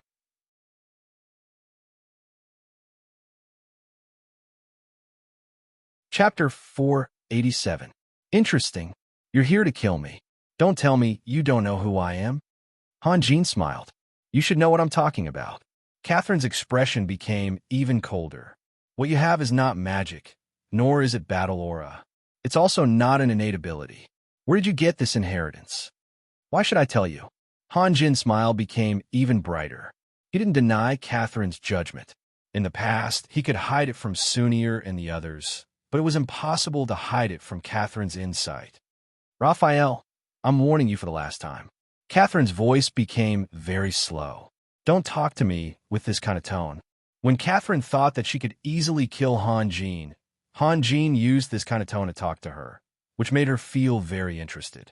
However, when Catherine realized that Han Jin could hurt her, Han Jin used this kind of tone to talk to her, which aroused her strong killing intent. This was because she was a high and mighty cherub. According to the teachings, the Lord God of Light created angels to protect justice and humanity. This kind of protection was unequal in itself. It was a kind of gift from a high and mighty being. Humans were weak and stupid, so they had to believe in the Lord God of Light. Correspondingly, angels would ensure the safety of humans and guide them in the right direction. It was similar to the so-called love the people as your own children. Treating everyone in the world as your own children sounded very touching. Of course, it also meant that you had the right to scold your children and educate them. Thunder, rain, and dew were all the grace of the Lord. If the children continued to live in ignorance and didn't understand anything, the high and mighty Lord, or the group of lords, wouldn't be stingy with expressing their benevolence. For example, if the children fell, he would help them up. If the children were depressed, he would console them. However, if the children became more and more treacherous, evil, and began to question him, why would he be able to live a life of reaping without sowing? They were even prepared to share his benefits and wealth. The group of monarchs would definitely reveal their ferocious faces. Kathleen's reaction was similar. If Han Jin was just a weak human, she would find it very interesting. Since the beginning of their contact, Kathleen had repeatedly smiled, while Han Jin's reaction was much colder. However, Kathleen did not care about Han Jin's attitude. However, when Han Jin showed his terrifying lethality, Catherine was infuriated from the bottom of her heart. You're spoiled. The corners of Han Jin's mouth curled up slightly, revealing a hint of mockery. You're here to kill me, yet you still want to restrict my tone? This reminded me of a long, long time ago when the Holy See executed heretics. They asked them to be grateful to the Lord of Light. Hee. Great fallen angel Catherine, do you need me to thank you? I'm very curious. What gives you such confidence? Kathleen said coldly. Is it because you've broken through the final barrier? Let me tell you, at this step, you've only just opened the door of power. Compared to those lowly lives, you are indeed very powerful. However, compared to the pioneers behind the door, you are just a small and pitiful worm. I don't understand. What are you trying to say? Han Jin laughed. Are you very powerful? Great. Kathleen took a deep breath and barely controlled her desire to attack. I'll ask you one more time. Where did you get this inheritance? If you beat me, I might tell you. Han Jin said calmly. I know you haven't used your full strength until now. Kathleen stared into Han Jin's eyes. You have the Lion King's shield, the radiant battle robe, and the glorious pendant. However, you haven't activated them, nor have you summoned an angel to fight with me. Hee. However, it doesn't matter. I'll let you know what true despair is. Han Jin was slightly stunned. Activate? Why hadn't Adolf mentioned it before? Perhaps he didn't know either? Release yourself, child. This is your last chance. Kathleen slowly raised her long sword and pointed it at Han Jin from afar. I hope your heart can take it. Han Jin narrowed his eyes. By the way, do you have a heart? Kathleen didn't want to continue this meaningless quarrel. She extended the long sword in her hand and stabbed it straight at Han Jin's heart. The distance between the two of them was about 60 to 70 meters. However, to Kathleen, this short distance didn't seem to exist at all. With a flash of her sword, she closed in on Han Jin. Han Jin quickly retreated while pushing out his right hand. A black light shot out from his palm and went straight for Kathleen. Harley's figure suddenly appeared. His aura was extremely ferocious, just like a demon king who had rushed out from hell. The churning smoke expanded to a size of tens of meters. Not to mention that big mouth, just one of his black eye sockets was enough to contain Kathleen. A dead spirit? Kathleen looked surprised. Harley bit down. His body didn't have the ability to attack, and it was even more impossible for him to interfere with Kathleen's spiritual power. Therefore, Harley chose the strategy of disgusting her even if he couldn't hit her. He directly used his big mouth that was emitting black smoke to bite her. Hanjin was also a little surprised. His original intention was to use the soul-devouring pearl to interfere with Kathleen and buy himself some time. He didn't expect Harley to appear. After all, Harley was scared to death of Adolf.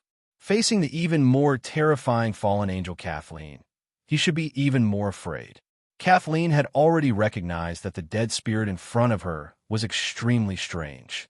It was definitely not the same as the dead spirits controlled by the great Lich Danfo. Seeing that huge black mouth biting down, she didn't dare to be careless. She raised her sword, and a dazzling light suddenly appeared on the tip of her sword. Immediately, it turned into a huge light beam that was 3 or 4 meters thick. It shot straight up into the sky and pierced through Harley's body. Boom! After the sword light pierced through Harley's body, it suddenly exploded into countless streams of light. The upper half of Harley's body had been blown to pieces. Suddenly, a black light shot out from Harley's body and headed straight for Kathleen's forehead. If this level of attack was used against people like Guevara and Jeddis, it would be a big threat. But against Kathleen, it was no different from child's play. This was because Kathleen's reaction speed was too fast. Kathleen didn't move. The long sword in her hand swung casually, and the tip of the sword blocked the black light. Bang! The soul-devouring pearl suddenly changed direction and shot straight up into the sky. Harley's broken body chased after the soul-devouring pearl. It wasn't until the soul-devouring pearl had flown hundreds of meters that he regained control of it. When Harley's body became whole again, its color was much dimmer than before. Obviously, Kathleen's attack had caused great damage to him. Hanjin was ready. He swung his right hand upwards, and a ball of bright purple starlight flew straight up into the sky. Then, it turned into a rain of light and fell to the ground. In the next moment, Hanjin, who was standing in the middle of the plains, clapped his hands. A miracle happened. Figures kept rising from the ground, and all of them were dressed exactly the same. Handsome faces, calm expressions, radiant Lion King's shield, and fiery red capes. This was an army formed by countless Hanjins. Kathleen had just sent Harley flying, and in the blink of an eye, she found herself surrounded by an endless sea of people. Of course, Kathleen knew that this was a type of magic that was close to an illusion. She coldly scanned her surroundings. The strange thing was that although these Hanjins had the same appearance and temperament, their movements were different. For example, some of them had their arms crossed, some had their hands behind their backs, and some had their shoulders slanted. She couldn't find any distinguishable marks. "This is useless against me," Kathleen said slowly. "Is that so?" Among the countless Hanjins, a person slowly walked out. Then, he flew towards Kathleen and punched her in the chest. His speed was very fast, and his aura was very fierce. Unfortunately, the spectators were already used to Kathleen's figure coming and going like lightning. Compared to Kathleen, that person was much, much weaker.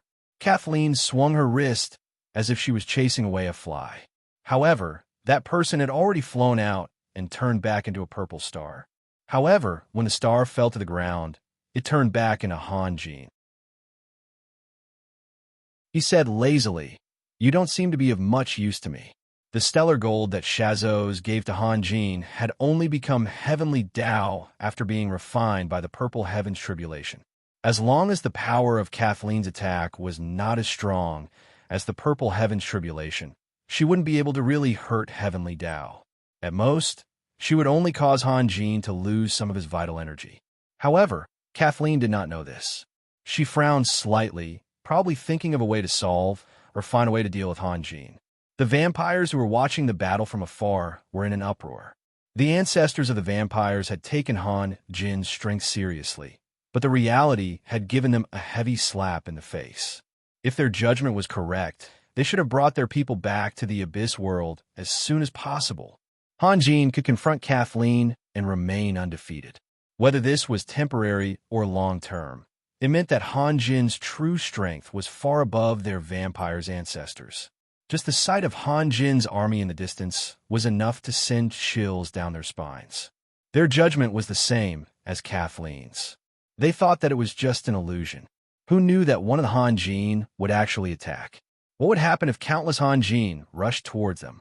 It was estimated that other than the few distant ancestors of the Blood Clan who were lucky enough to survive, the rest of the clan members would all be killed. The real Han Jin was currently hiding in the crowd. His eyes were focused on his nose was focused on his heart, and he was silently channeling his spell. Han Jin was not afraid of Kathleen. At least, he was not completely helpless. However, his vital energy had already determined the way he had to fight. In terms of spells, Han Jin could not take any shortcuts. The heavenly apocalyptic fire, which was even more terrifying than the Red Lotus fire, should be able to severely injure Kathleen, but he could not release it. However, in terms of spell formations, Han Jin had some other ideas.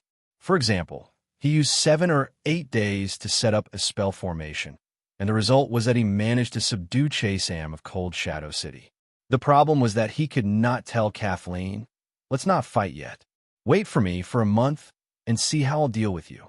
He had to fight prepared battles, and he had to fight unprepared battles.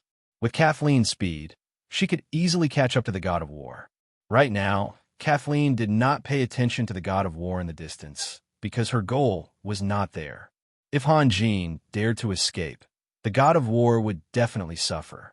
The only thing he could do now, the only way to defeat Kathleen, was to use the Heavenly Tao to activate the Divine Array.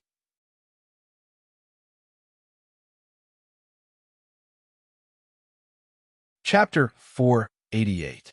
The formation of the Han Jin army was not very neat. In some places, the silhouettes were a little sparse, while in other places, the silhouettes were very dense. In fact, the silhouettes formed by the starlight formed a huge array. However, due to the angle, Catherine and the spectating vampires could not see it at all. The people on the God of War could see it clearly. The huge array was about 2,000 square meters in radius. It was extremely spectacular. A mysterious and ancient aura was emitted from the array. Guevara and the others immediately understood what Han Jin was trying to do. A magic array that they had never seen before. Catherine's figure suddenly moved. She casually chose a direction and charged forward with her 2 swords. She used the most direct and simple method. Regardless of whether those Han Jin were real or fake, and regardless of what kind of magic it was, she just needed to kill them all in one breath. Han Jin was controlling them, so it would definitely consume his magic and mental strength. Every time a silhouette was destroyed, Han Jin's magic would weaken a little. Sooner or later, she would be able to force Han Jin out. If those Han Jin were a pack of wolves, then Catherine was undoubtedly a fierce tiger. The 2 swords in her hands danced with impeccable elegance. However, wherever the swords swept past, there was clearly an unparalleled majestic power. Every time they collided, one or even a few silhouettes would be sent flying without any suspense. However, those silhouettes were very tenacious. They would quickly return to their original positions and coldly stare at Catherine. In a moment, Catherine repeatedly chose a few directions and charged back and forth. She did not know how many people she had knocked down, but it did not seem to have a decisive effect. Although her aura was sharp and no one could stop her wherever she went, the past was the past. The Han Jin who had been knocked down one after another returned to their original forms as if nothing had happened. Catherine felt that something was wrong. She suddenly moved and shot straight into the sky. Countless Han Jin's gazes were tracking Catherine's figure. Only one Han Jin lowered his head and closed his eyes as if he was deep in thought. "Found you." The corners of Catherine's mouth curled into a sneer. She suddenly turned around and pounced towards Han Jin. Catherine could only blame herself for having too little contact with Han Jin. She didn't understand him at all. With Han Jin's experience and stability, he might have made some careless mistakes, but he definitely wouldn't make such a low-level mistake. In fact, Catherine had once charged at Han Jin from a dozen meters away. Just like all of his avatars, Hanjin had used the same cold gaze to look at Catherine. The fact that Catherine was able to find it meant that Hanjin no longer had any misgivings. Or perhaps the array formation was nearing its end, and Catherine was unable to stop it in time. Several hundred meters was a short distance for Catherine. However, at this moment, the pondering Hanjin raised his head and smiled at Catherine. The fingertips of his right hand formed a very strange gesture as he pointed at Catherine from afar. Countless Hanjins turned into clouds of faint mist at the same time. Catherine felt her vision blur, and the whole world suddenly changed. It was as if she had suddenly barged into another world. Above her was a gray sky, below her was a gray sea, and in the distance were gray mountains. There were gray trees growing on the mountains and below the mountains. All the bright and light colors had disappeared, leaving behind only endless gray. This sudden feeling of severe color blindness made Catherine extremely uncomfortable. Although she didn't see any threat, she felt as if there was a huge rock in her chest, making her feel uneasy. In the eyes of outsiders, Hanjin and Catherine had disappeared at the same time. The rising mist had completely enveloped the plains within a radius of a few thousand meters. Everyone was curious, but no one dared to barge in. The vampires were afraid of being implicated, while Guevara and the others were afraid of being a burden to Hanjin. Catherine maintained a high level of vigilance and quietly observed her surroundings. Although her pair of light wings had turned into a long sword in her hand, it didn't affect her ability to hover in the air. After a long time, Catherine still couldn't find Hanjin. She was angry, and her clear voice echoed in this gray world. "Raphael, do you only dare to use this kind of illusory magic to stall for time? Coward, come out and fight with me fair and square." There was no response. It seemed that Hanjin had really disappeared. "Are you trying to take the opportunity to escape?" Catherine shouted again. "I'm not escaping, I've always been here." Suddenly, ripples appeared on the stagnant sea below Catherine, and the spreading ripples formed a huge face. It was Hanjin's face. "By the way, I have a suggestion for you. You'd better wear a skirt in the future. The one you are wearing now is too short." Catherine's eyes lit up. If Hanjin wanted to use such a despicable method to disturb her mind, it was purely a dream. She once had human feelings, but after that heart-wrenching tragedy, she became an angel again, a fallen angel. Not to mention the dress. Even if she was naked, she would still be able to fight without any hindrance and unleash her true, full combat power. The long sword in Catherine's right hand suddenly pierced down. A 3 to 4 meter wide beam of light formed on the long sword and blasted diagonally into the sea. Hanjin's face was too big. Compared to Hanjin's face, the beam of light was as pitiful as an embroidery needle. The beam of light pierced between Hanjin's eyebrows, but it did not mess up Hanjin's face or even cause a splash. Catherine could not help but take a deep breath. This was a sign of her nervousness. After this attack, she already understood that the seawater was definitely not ordinary water. Her attack power was extremely ferocious, and she could completely set off violent waves on the sea, but in the end, there was not even a small splash. It was as though every drop of water weighed thousands of kilograms. What was this place? "Don't worry, your opponent here is not me." Hanjin smiled. "Then who is it?" Catherine replied coldly. "It's this world." Hanjin's face slowly disappeared, and the sea became as calm as stagnant water again. After a moment of dead silence, the entire world suddenly began to move. Or rather, the entire world was roaring. The mountains were shaking, the sea was boiling, and the gray trees were shrieking. Even the sky seemed to be slowly collapsing. Countless fragments produced by the tremors of the world descended from the sky, rising from the ground and the sea, forming layers of clouds that slowly flew towards Catherine. Catherine could shatter the petals of the red lotus fire that floated toward her, but she could not fight against an entire world. Furthermore, the extremely tiny fragments looked very heavy. She did not know the consequences of being enveloped by the clouds, nor did she want to try. However, she knew very well that no matter how fast she was, she could not escape the threat because she was already surrounded by the entire world. The roaring continued, and many seaweed-like things rose from the sea. Only then did Catherine realize that it was not only seawater, but also fire. But how could fire coexist with water? Suddenly, Catherine let out an angry roar.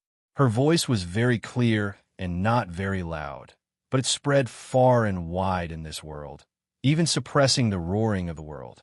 The next moment, Catherine brandished her two swords. Every time she waved her arms, there would be an incomparably beautiful sword light flying out, splitting the heavy clouds and blasting them into pieces. Unfortunately, all the clouds were composed of extremely tiny fragments, and this kind of explosion had almost no effect. The clouds quickly gathered together and continued to approach Catherine until the next sword light exploded them again, and then they gathered together again. The Archangel Alpha was the real fighting machine, and the Archangel Catherine was closer to a human magician. However, after she fell, she had lost the ability to release light magic. Fortunately, the Lord of Light had also given her tyrannical power at the same time. Even if she lost her magic, it did not affect her position in the world. Just like now, she was using fact to tell Han Jin what a real powerhouse was. Han Jin, who was hiding in the corner, stared blankly at Catherine. He finally understood why in the story told by Majordomo Gale, when the Archangel Alpha and the Archangel Catherine fought, all the powerhouses on the continent retreated, so as not to be caught in the crossfire. The sword light released by Catherine was too terrifying. It was like a bolt of lightning that tore the sky apart, shattering everything in front of the sword light. The clouds that came from all directions were blocked 1,000 meters away. This also meant that Catherine's real attack power could reach 1,000 meters. Moreover, the streams of sword light were endless and released to the fullest. It was as if Catherine could fight like this until the end of time. In a short period of time, he had already lost count of how many times Catherine had shocked him. Every time he was shocked, he thought that this was Catherine's limit. However, in the blink of an eye, Catherine had once again stunned him. Therefore, Han Jin could not help but feel suspicious. What was Catherine thinking? If Catherine had released this level of attack when she showed up, it was very likely that she would have killed Han Jin on the spot. Why would she increase her strength little by little? It was too stupid. At least, Han Jin would never do that. After all, even a lion needed to use all its strength to catch a rabbit. Unfortunately, at this moment, everything was meaningless. Although his vital energy had been exhausted and he could not trigger the real killing intent of the divine array, it would be difficult for Catherine to escape. Even if he could not kill Catherine, he could still trap her for a long time.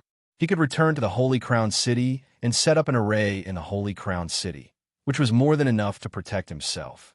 Just as Han Jin was pondering, Catherine's attack suddenly stopped.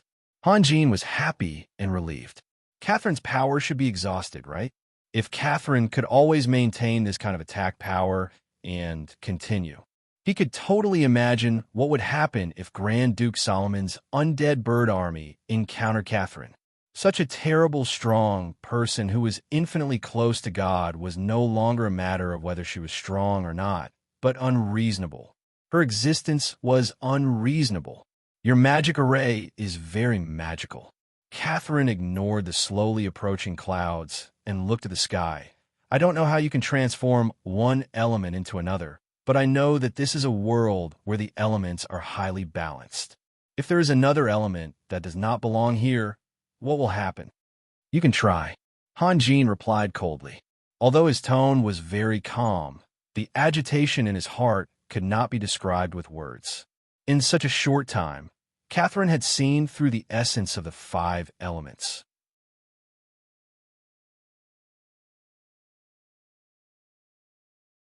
Chapter 489. I admit that with my own strength, it would be difficult to break your magic array in a short time, Catherine said slowly. Catherine said leisurely, but What if it's a ray of light, the true light of creation? Fallen angels can also release the light of creation? Han Jin laughed. The light of creation was the same as the Archangel Alpha. They only existed in ethereal stories. If Alpha was a demigod powerhouse closest to the gods, then the light of creation was a god-tier forbidden spell. This is the seed stored in my body. Catherine was not angry. Her expression returned to its initial sweet smile. I never thought that I would use it one day, to be able to force me to this point. Raphael, you can be proud. No matter the result today, you will become an immortal legend.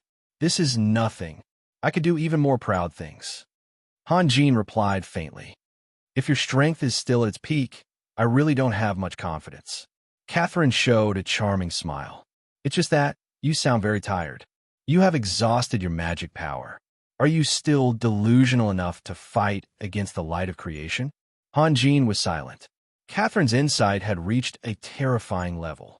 Facing such an opponent, Han Jin felt a sense of powerlessness. Catherine let go of the longsword and held it in front of her chest with both hands. The longsword erupted with a dazzling radiance, which then turned into a pair of light wings that stretched out behind Catherine. Catherine's small mouth slowly opened and closed, and a mellow and heart-wrenching song sounded. A hazy ball of light floated up from Catherine's palm and turned into a small fiery red sun in the blink of an eye. The endless golden light shot out in all directions like countless sharp arrows. Holes of different sizes appeared in the clouds surrounding Catherine. Unlike Catherine's attack, Catherine could only blow up the clouds, but in the golden light, the clouds were constantly disappearing. The golden light shot into the gray sky, and blue spots appeared in the sky. The spots became bigger and bigger, more and more, and finally connected into one. The golden light shot into the sea, and the sea continued to recede, revealing the dark brown ground. Although this color was a little heavy, it was full of vitality. The golden light shot into the mountains and forests, and green paths that contained vitality were constantly spreading. This did not look like a battle. Catherine had used her wonderful drawing skills to add countless colors of life to a landscape sketch. All of a sudden, the dusky world came alive. Of course, this world also paid a price. While it had vitality, it also began to self-destruct. In the eyes of the vampires and the people on the God of War, a bright golden light suddenly shot out from the fog. The thick fog, which was so thick that they could not even see their own fingers, disappeared in the blink of an eye like snow melting away. As soon as Catherine and Han Jin appeared in front of everyone, a sharp sword light suddenly bloomed and connected the two figures into a line. The former was still unharmed, but the latter was blown to pieces by the sword light. What was even more shocking was that the sword light left a smooth and straight sword mark on the ground that was 300 to 400 meters long. Han Jin's figure appeared in another place. His eyes had become particularly deep as he quietly stared at Catherine. Then, he suddenly waved his hand behind him. "Hogan, quickly go and ask Mr. Adolf to come out." Yelena screamed. She could clearly see that Han Jin had lost his most important life puppet. As soon as Yelena's voice fell, the God of War suddenly retreated. Everyone's eyes fell on Stilberg. Stilberg spread out his hands, indicating that it was not him. If it was not Stilberg, who could control the God of War? There was only one answer: Han Jin. Harley's figure was still floating in the air. It was obvious that this had nothing to do with him. In a moment, the God of War had retreated 7,000 to 8,000 meters before slowly coming to a stop. The distance was too far. Not only could they not see Han Jin and Catherine, but even the X-ray eyes released by most of the mages were ineffective. Only Yelena's X-ray eyes could still observe the battlefield. If the God of War continued to retreat, the emotions of the people on the ship would definitely be out of control. This meant that Han Jin had admitted defeat and only wanted to protect them. After a few years, Han Jin had developed a true relationship with everyone. Perhaps, other than Green, no one would agree with Han Jin's way of doing things. No matter how terrifying the enemy was, they would still rush forward and stand together with Han Jin to face the same fate. Even the weakest Miriam would step forward bravely. Without Han Jin's protection, her future would probably be filled with endless suffering again. In that case, she might as well face a spectacular death now. Hogan, wait a minute. Guevara stopped Hogan and looked around suspiciously. The entire God of War had been enveloped by a faint mountain. Han Jin had activated the God of War's defense array. Guevara said slowly, "What is Raphael trying to do? We are so far away. Is he worried about accidentally hurting us?" "Are you desperate?" Catherine said with a smile. "Although your life puppet is as mystical as your magic array, can you still release magic?" "It's not that desperate." Han Jin's eyes became more and more reserved, like a bottomless abyss. "Don't be like a child." Kathleen giggled. "Since you have already opened the gate of power, you should have discovered that there's a path in front of you. If you follow this path, you will reach the peak of the God realm. However, this path is infinitely far away. Even if you and I are in the same line of work, the disparity between us might be limitless. You will never be my opponent." When she had first met Han Jin, Catherine had maintained such an expression. Her words did not contain any threat. Even when she said that she wanted to kill Han Jin, it was as if she was a beautiful girl next door joking. However, when she realized that Han Jin could harm her, her expression immediately became sharp. Now that victory was in her hands, she returned to her original attitude. This sudden change seemed a bit strange, but if one thought about it seriously, they would realize that it was completely reasonable. A toy. The original Han Jin was a toy, and the current Han Jin was also a toy. In front of an enemy, she would naturally release her anger, but in front of a very interesting toy, she would not be stingy with showing her gentleness. "In fact, I'm a pessimistic person," Han Jin indifferently said. "I keep imagining that one day in the future, I will face a difficult choice between life and death. Therefore, I have always been preparing, working hard to prepare. But I don't see it." Catherine blinked her eyes. Suddenly, she felt conflicted. Wouldn't it be too much of a pity to destroy such a young man with potential and strength now? Catherine paused for a moment and then added in a baffling manner, "Don't worry, your life won't disappear. I will take you to Denver, and he will bestow you eternity." "Sorry, I don't believe that a pie will fall from the sky, and I also don't believe in your benevolence," Han Jin slowly said. "Moreover, rather than worrying about me, it would be better for you to worry about yourself." "Me?" Catherine found it very funny. A powerhouse who had exhausted his strength was like a lamb waiting to be slaughtered. What could he do? "You underestimate me too much." Han Jin smiled. "If someone had told me that you were coming, if I had a few months, the result would have been completely different." Such words often gave people the feeling that a hero was short of breath. He had admitted defeat and accepted his fate, so he had to find all kinds of reasons to prove his grievance. However, when it came from Han Jin's mouth, Catherine could not help but take it seriously.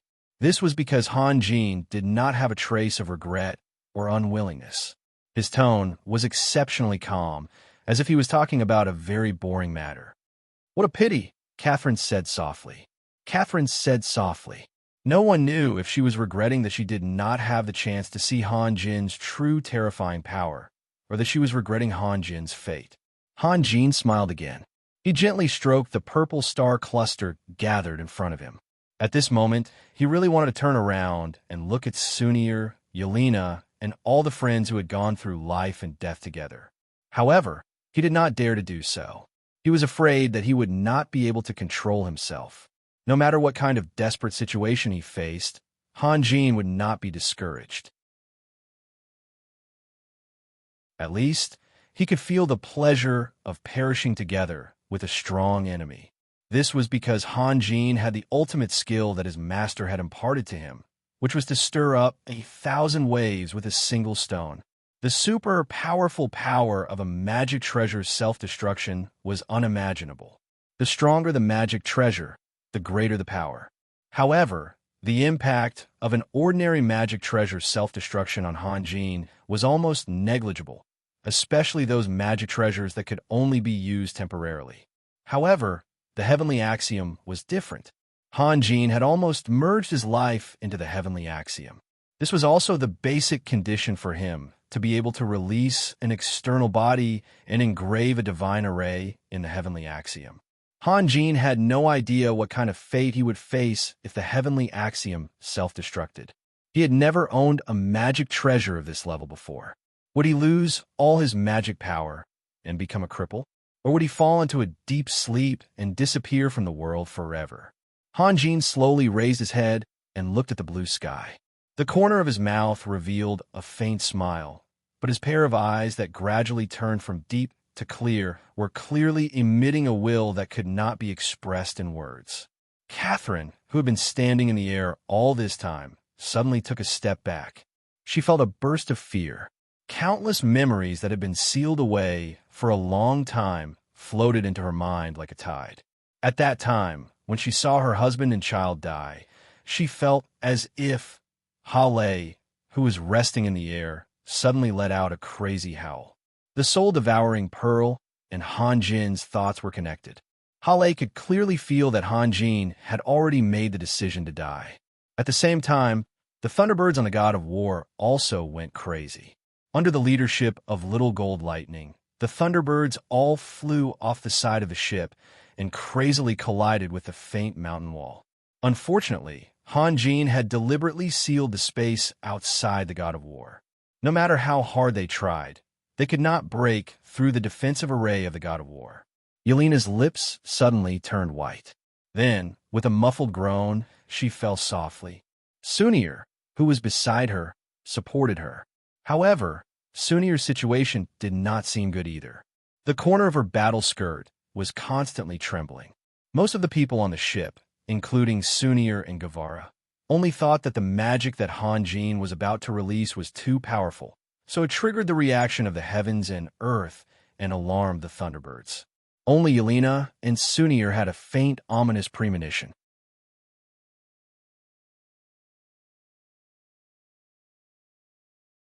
Chapter 490.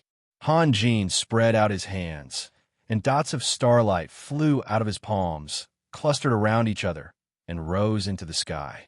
Perhaps this was the last time they bloomed. They were clearly visible in the bright blue sky, and even the dazzling sunlight couldn't hide their brilliance. At this moment, the God of War, which was 7,000 or 8,000 meters away, shook. 3 white figures had actually forcefully broken through the God of War's defensive array and shot towards Han Jin in a triangular formation. They had also sensed Han Jin's determination to die. Han Jin had also thought of summoning angels to assist in the battle, but after witnessing Catherine's true combat strength, he gave up on that idea. Angels were a noble title and a symbol of strength. However, in front of Catherine, angels were extremely weak. They might not even be able to withstand a single blow, just like how Han Jin had been killed in an instant. Han Jin's judgment was correct. Catherine did not care about the angels that were shooting towards her. Her gaze was fixed on Han Jin. Her eyes flashed coldly, and her exquisite body was tense. She was like a cheetah that had been provoked. To her, Han Jin was a truly terrifying opponent. Catherine's contempt could not eliminate the angel's overwhelming fighting spirit. When they saw a fallen angel, they would instinctively feel a sense of disgust, and because Catherine was the culprit who forced their master to walk to his death, under the influence of the double anger, they had to express their persistence, glory, and sacrifice in a vivid and incisive way. Han Jin looked back at Catherine with a smile. He could already completely release the heavenly Tao. However, the longer he activated it, the stronger the heavenly Tao would become. At this point, there was no need for him to be anxious about anything. His only goal was to leave a scene in this world that would never be erased. Lennon, who had been appointed as the leader by Han Jin, rushed to the front. After leaving the spirit-gathering array, Lennon's body had become more than 2 meters tall. The light sword in his hand was also wider than Morrison's greatsword. With an angry roar, Lennon brandished his light sword and pierced it towards Catherine's chest from afar. Catherine lifted her eyelids and coldly glanced at Lennon. The light sword in her hand also moved. However, at this moment, she seemed to have seen something extremely strange. Her entire body turned into a statue. Her gaze had already turned back to Han Jin, but it was very difficult for her to look at Lennon. The expression on Catherine's face became very complicated. The emotions that should not have appeared at the same time fused together, forming an almost distorted face. There was surprise, there was realization, there was pain, there was satisfaction, there was anger, and there was also love. The next moment, a scene that left everyone dumbfounded appeared. The lightsaber in Lennon's hand pierced through Catherine's chest without any delay and came out from her back. What was even more shocking was that Catherine didn't seem to feel any pain and actually smiled at Lennon a little. Lennon, who had succeeded in one strike, did not think about how illogical his success was. He roared angrily again. "Evil creature, repent." Amidst his roar, he used all his strength to move the light sword, and Catherine's body flew out like a powerless straw. Just now, Catherine had turned into a statue. Now it was Han Jin's turn. He looked at the scene in front of him in a daze and did not make sound. How was this possible? How could a person who could even defeat him severely injure Catherine with a light blow? Catherine's figure flipped a few times in the air and slowly landed on the ground. Her battle dress was black and could cover up her injuries very well. However, when blood dripped from her battle dress and left streaks of blood on her fair and smooth calves and bare feet, the scene appeared very shocking.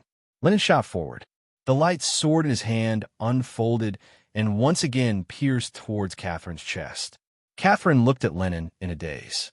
Her body did not dodge or avoid. Or rather, at this moment, she had completely forgotten to protect herself and to fight. Lennon's light sword once again pierced through Catherine's body mercilessly. It was only a few inches away from the previous wound, and the torn muscles had already connected the two wounds together. Catherine was still smiling. Then, she slowly and strenuously reached out her hand. Looking at her appearance, it seemed like she wanted to touch Lennon's face. The other two angels had already surrounded him from the side. Lennon suddenly shouted, "Go and protect Master. Leave this evil creature to me." It was said that angels were not selfish, but Lennon was obviously different from other angels. Not only did he have his own name, but he also knew how to reap the greatest benefits. If he defeated fallen angel Catherine alone, all the credit would naturally belong to him. If the other two angels were to participate in the battle, not only would it be unnecessary, but they would also divide up his glory. The two angels stopped abruptly and quickly floated towards Han Jin.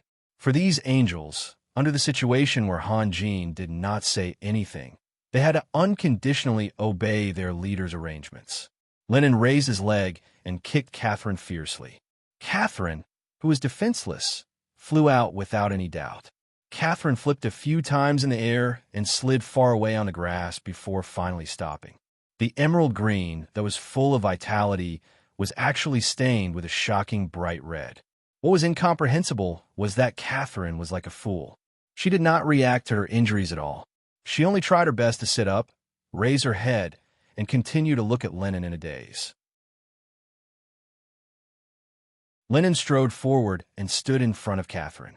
He shouted, "Stand up." He was very dissatisfied with today's battle. He should have killed his opponent in an intense battle. Only then would it suit his status.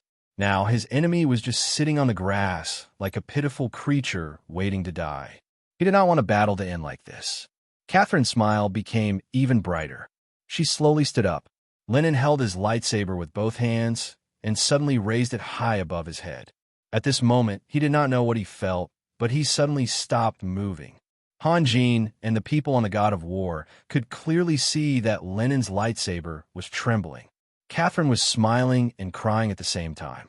Her smile was like a blooming rose, and her tears were like drops of pure pearls.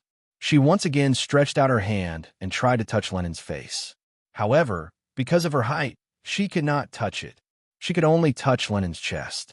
Lennon's trembling became more and more intense. Even his lightsaber was trembling. However, the fatal blow did not land. In the dead silence, Catherine finally spoke. "Lennon, Don't be afraid. Be obedient. I will save you. Lennon was on the verge of collapse. He did not understand. Why did he suddenly instinctively resist that firm and persistent belief? Why did he feel bursts of heart-wrenching pain? Why would he rather die than hurt the enemy? Now he was an angel who lived in glory and justice. Why did the enemy say that she would save him? Catherine let out a long sigh. Then she slowly retreated. Her smile became more and more beautiful, but her tears flowed more and more. After retreating more than 10 steps, she looked at Lennon deeply and reluctantly. Then she turned her head to the sky. After a moment, she said in a dreamlike voice, "Alpha, you are so shameless." Lennon clearly knew that if he chased after her and attacked that evil creature, he would definitely be able to kill her. However, his legs seemed to have grown roots. He could not move at all. Shameless. Suddenly, Catherine let out an earth-shattering scream. That was truly earth-shattering. An invisible pressure swept out in all directions with Catherine as the center. Lennon, who was nailed to the ground and could not move, could not withstand that pressure. His body seemed to have been hit by something heavy, and he flew backward. The tufts of grass were like small bombs that exploded one after another. Moreover, these explosions continued and radiated extremely far away. Even the 3 or 2 clouds floating in the sky were shattered. Amidst the sharp howls, Catherine's heavily injured body once again stood ramrod straight. Her silver hair danced wildly, and her imposing aura was extremely ostentatious and sharp. She was like a sword that could tear apart the sky and destroy the earth, a sword that looked down upon the world and was invincible. If it wasn't for the fact that her legs and feet were still covered in bloodstains, everyone would practically think that Catherine's injuries from before were merely an illusion. A pair of huge black wings of light unfolded behind Catherine. Then Catherine floated into the air and shot toward the other end of the Great Rift Valley. It had to be admitted that this was the best opportunity to kill Catherine. At least, they had to try. Unfortunately, the experts who had the strength to stop Catherine had missed the opportunity due to various reasons. Han Jin's eyes were somewhat blank. It was obvious that he had discovered something very important and was in a state of nervous contemplation. After Lennon was sent flying by Catherine's pressure, he had been staring blankly at Catherine. In the constant internal strife and struggle in his heart, the pain, sorrow, and helplessness that flowed out from his instincts prevailed. Even if Catherine were to stretch out her neck and wait for death in front of him, he would not make a move. The last qualified expert was undoubtedly Adolf. However, Adolf was still in a god of war. He did not even know that Han Jin was fighting the fallen angel Catherine. Of course, he did not have the opportunity to make a move. Catherine's flying speed was extremely fast. In the blink of an eye, she had disappeared as suddenly as she had appeared. Perhaps it was because both sides were unable to accept this inexplicable result. The battlefield fell into a dead silence. After a moment, the vampires' battle formation suddenly erupted in a commotion. Then, the entire battle formation collapsed. Even the tyrannical Catherine had been defeated and fled in front of Han Jin. This had a devastating impact on the vampires' morale. The so-called battle had become meaningless. "Lennon!" Han Jin shouted in a low voice. "Master!" Lennon was awakened by Han Jin and hurriedly turned around. However, his voice was filled with uneasiness because he could not explain what had just happened. What made Lennon happy was that Han Jin did not intend to pursue responsibility. After pausing for a moment, Han Jin's gaze fell on the vampires who were in a mess in the distance. He said calmly, "Kill them all." "Yes, master," Lennon replied. He spread his wings of light and rushed towards the vampires. "Harley, go and ask Mr. Adolf to come out." Han Jin gazed at Lennon's back. No matter what method he had used to defeat the fallen angel Catherine, the strength of the Holy Crown City had been revealed to the world. Then it was time to completely destroy this group of creatures that lived on blood. After a long while, Han Jin's eyes gradually became clear. "I understand."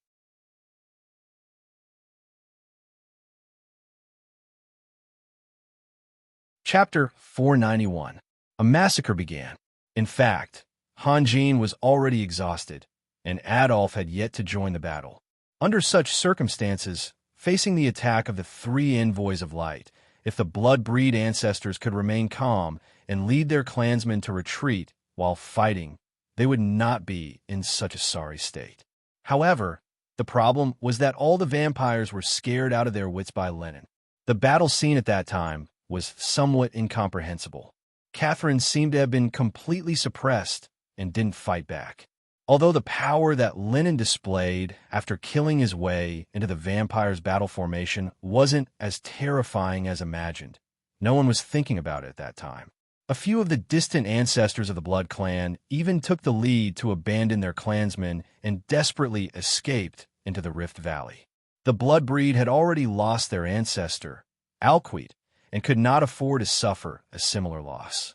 For the future of the Blood Breed, for the benefit of the Blood Breed, they had to protect themselves. This was a righteous cause.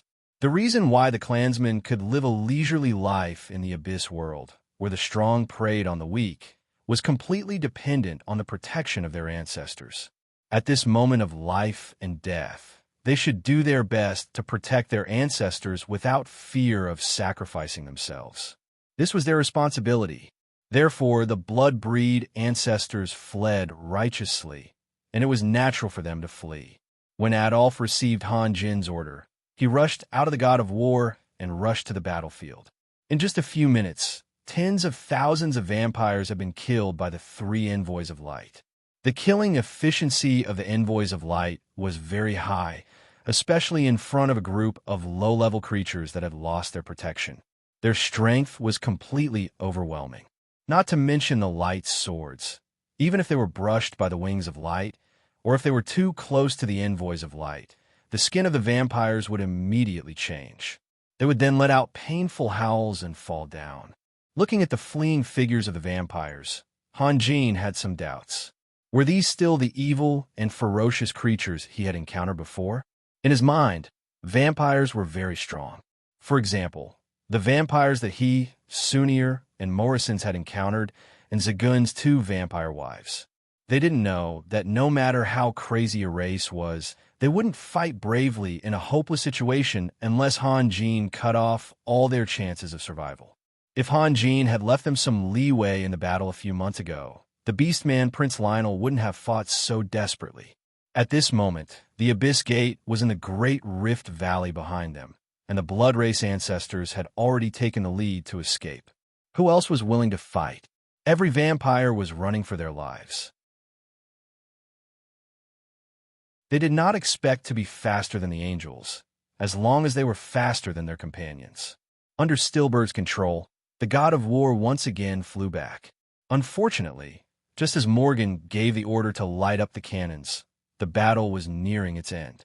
However, Hogan was much luckier than the soldiers. After all, he had witnessed the battle with his own eyes. When the several legions of the Holy Crown City heard the horn of charge and majestically rushed over, they didn't see a single living shadow, only wreckage everywhere. Hanjin heaved a sigh of relief, and his body slowly floated up. His vital energy was almost exhausted, and he needed to rest immediately. As for the battle ahead, he didn't need to worry about it. Adolf was roaring in exasperation, trying to catch up with the figure of the Angel of Light. Hanjin's tiptoes had just landed on the deck when he heard a choked cry. Then, Yelena's figure bumped into Hanjin and threw herself into his arms. Hanjin was knocked back 3 or 4 steps before he could stabilize himself. Guevara's and Majordomo Gale's expressions changed at the same time. Among the people on the ship, they were the most experienced and the most observant. What did it mean for Hanjin to be knocked back by Yelena? Hanjin's tranquility not only deceived the vampires, but also his own people. Except for Catherine, only a few people knew that Hanjin had been at a disadvantage. Raphael, what's wrong with you? Guevara asked tentatively. Catherine's power is far beyond my expectations. Hanjin smiled bitterly. It seemed that he and Solomon's ideal was taken for granted. If Catherine was so tyrannical, then what kind of terrible existence would Alpha be? But, in the end, you still defeated her, right? Guevara said. Han Jin was just about to speak when he realized that Yelena's arms were getting tighter and tighter, and her body was trembling slightly. He lowered his head and saw Yelena looking at him in a daze, with tears rolling down her cheeks like pearls from a broken necklace. Yelena always gave people the impression that she was immature, but among everyone, she was the only one who knew exactly what Han Jin wanted to do and could even find evidence to prove her judgment. This was because of Harley's desperate howl. When she was on the verge of death, she vaguely heard a similar howl. Otherwise, she wouldn't have fainted on the spot. What's wrong? Han Jin gently wiped away Yelena's tears. No, I won't. Yelena shook her head desperately. Her tears flowed more and more, and the rest of her words were completely covered by her choking voice. No one could tell what Yelena didn't want to say. This was the difference between Yelena and Sunir. If Han Jin really met with an accident, Sunir would learn from the painful experience and think of ways to avenge Han Jin, but Yelena would break down the moment she received the bad news. Don't cry, Yelena. Isn't Raphael fine? Sunir gently stroked Yelena's back and said softly, Listen to me. Raphael is very tired. He needs to rest. Sunir's words were more effective than anything else. Yelena sniffled and slowly moved away from Han Jin's chest, but her eyes were still fixed on Han Jin's face. She didn't want to look away for even a moment, as if she and Han Jin had just experienced a long separation. Han Jin didn't understand why Yelena was so emotional. Although it was dangerous to lose the faked Earth corpse, he was back in one piece. Why was she crying? However, he felt that Yelena needed to be comforted, so he was a little hesitant. Sunir smiled and gently held Yelena's hand. She was telling Han Jin with her actions that she would take good care of Yelena. Although she didn't clearly judge Han Jin's decision just now, it didn't mean that she didn't understand Han Jin and couldn't compare to Yelena. Mr. Guevara, Han Jin smiled back at Sunir, then turned his gaze to Guevara. When Adolf comes back, tell him to wait for me in my room. I have something to discuss with him immediately. Okay, Guevara nodded. After returning to his room, Han Jin immediately sat cross-legged on his bed and closed his eyes to adjust his breath. He had used too much vital energy this time and would need more than 10 days to fully recover. However, it was still much better than before he broke through the mortal latch. At that time, he would have lost as much as he used. If he really became a cripple, it would be hard for him to bear with it. After an unknown amount of time, Han Jin slowly opened his eyes and saw Adolf standing at the door like a javelin. My lord, you were looking for me? Yes. Han Jin responded, then moved his body and slowly got off the bed. My lord, a few of the distant ancestors and a small number of vampires escaped into the crack of the abyss. In the world of darkness, it was difficult for us to track them down. In the end, Adolf thought that Han Jin wanted to know more about the battle and hurriedly explained. Let them escape. They're just a bunch of clowns. Han Jin paused for a moment and asked, Mr. Adolf, in your memory, the only angels with their own names are the Archangel of Power Alpha and the Archangel of Wisdom Catherine, right? Adolf showed a startled expression.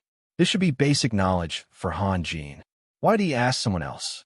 Han Jin was now very clear about Adolf's transformation process. Adolf often spread the word doomsday among the priests and wantonly clamored that the Twilight War was about to break out. For this reason, Han Jin deliberately borrowed the scripture from Jed's and carefully studied the prophecy of the Twilight War in the scripture. However, it was not only Adolf who gradually changed. Han Jin was also changing. At first, he hated Adolf very much, but as time passed and as his understanding of Adolf deepened, he believed that Adolf was a person worthy of respect. Regardless of whether his attitude was strong or weak, regardless of whether his method was to create destruction or to pursue harmony, it was undeniable that Adolf was the purest believer. He had never done anything selfish. Everything he did was for the sake of his faith. He was willing to give up everything, including his life. At the very least, Adolf was much better than those who relied on power and power to do evil. Therefore, Han Jin decided to get along with Adolf from a different perspective instead of purely using him. After careful discussion with Jed's, they came up with an excellent excuse. Recovery. This was similar to Catherine's experience. After the Archangel of Wisdom descent, it was impossible for her to have a complete body all at once. Her power and memories needed to be slowly recovered, which created a loophole that allowed Catherine to develop human emotions. I need time to recover, Han Jin said faintly. And Catherine is not the only traitor. He left a foreshadowing here to prepare for the future battle with Alpha. Adolf was horrified and then slowly lowered his head, as if digesting the information revealed by Han Jin. After a while, he softly replied, "Yes, only the two archangels can have their own names." Adolf felt that Han Jin seemed to be hinting at Alpha, the archangel of power, but he couldn't ask and didn't dare to. Although Alpha was the greatest existence under the glory of God, seeing was believing. He had seen Han Jin release the power of creation with his own eyes. In comparison, he trusted the latter more. "Oh," Han Jin paused, then changed the topic. "I know you have the Saint Booty. I can sense its existence. With your current strength, can you open it?" "Me?" Adolf was stunned again, then said with some embarrassment, "I can only summon angels. It seems that you don't know the secret of the divine armament." Han Jin smiled. "What about the former ascetics? Have they never talked to you about this?" "No." "That's strange," Han Jin said leisurely. "To be continued. If you want to know what will happen next, please go to www.chidian.com. There are more chapters. Support the author. Support the original reading.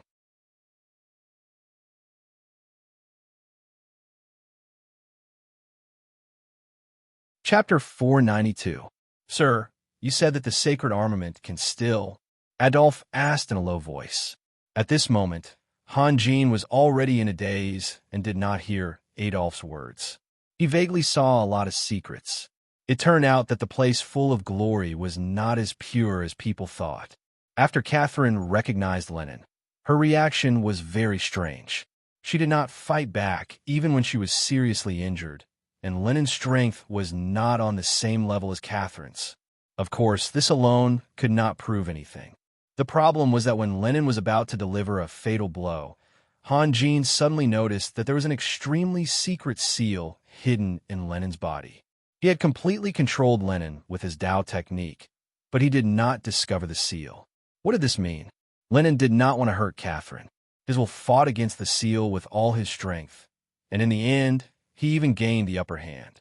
Otherwise, Catherine would have been killed.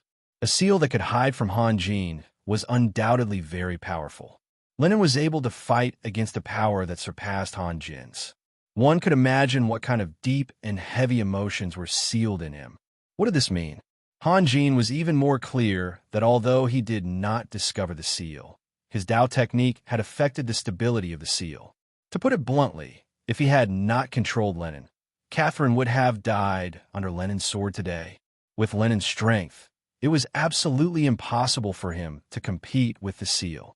Han Jin made an assumption that Lenin was just a vicious trap for Catherine. Who would do this? Catherine's final scream had already answered this question. Archangel Alpha. Angels were not as pure as the legend said, and the glorious heaven also had its own shadows, or rather, its own filth. If his judgment was correct, Alpha, the angel of authority, had fully displayed his patience and wisdom through this trap. The word wisdom could be completely disassembled and analyzed. Wisdom was, of course, a commendatory term used to describe the talent and wisdom of life. Wisdom represented a kind of art, an art that killed without spilling blood. Whether it was a conspiracy or an overt plot, it was all art. Was Archangel Alpha's wisdom really given to him by the Lord God of Light? The facts had subverted Han Jin's definition of angels. However, the first thing that surprised Han Jin was not Archangel Alpha, but Lenin, because Lenin knew how to deceive. Thinking of the story he heard from Majordomo Gale, Han Jin was almost certain that Lenin should be Catherine's husband because a child could not have the kind of emotions that almost broke the seal. After Catherine's husband was killed, Archangel Alpha used some method to strip his soul and turned Catherine's husband into an angel. With this analysis, the question as to why Lennon's name was Alpha. Thinking of this, Han Jin felt a chill run down his spine. In order to protect her husband and child, Catherine brazenly defied the summons of the Lord God of Light and fought a fierce battle with Archangel Alpha. The moment Lennon launched a fatal blow, Catherine's heart would break. It would really break. Her existence, her resistance, her reluctance, her yearning, and even her everything would turn into an absurd farce. If this was a punishment, the intention was really vicious to the extreme. Speaking of which, what was Archangel Alpha? How could he set up such a vicious trap in advance?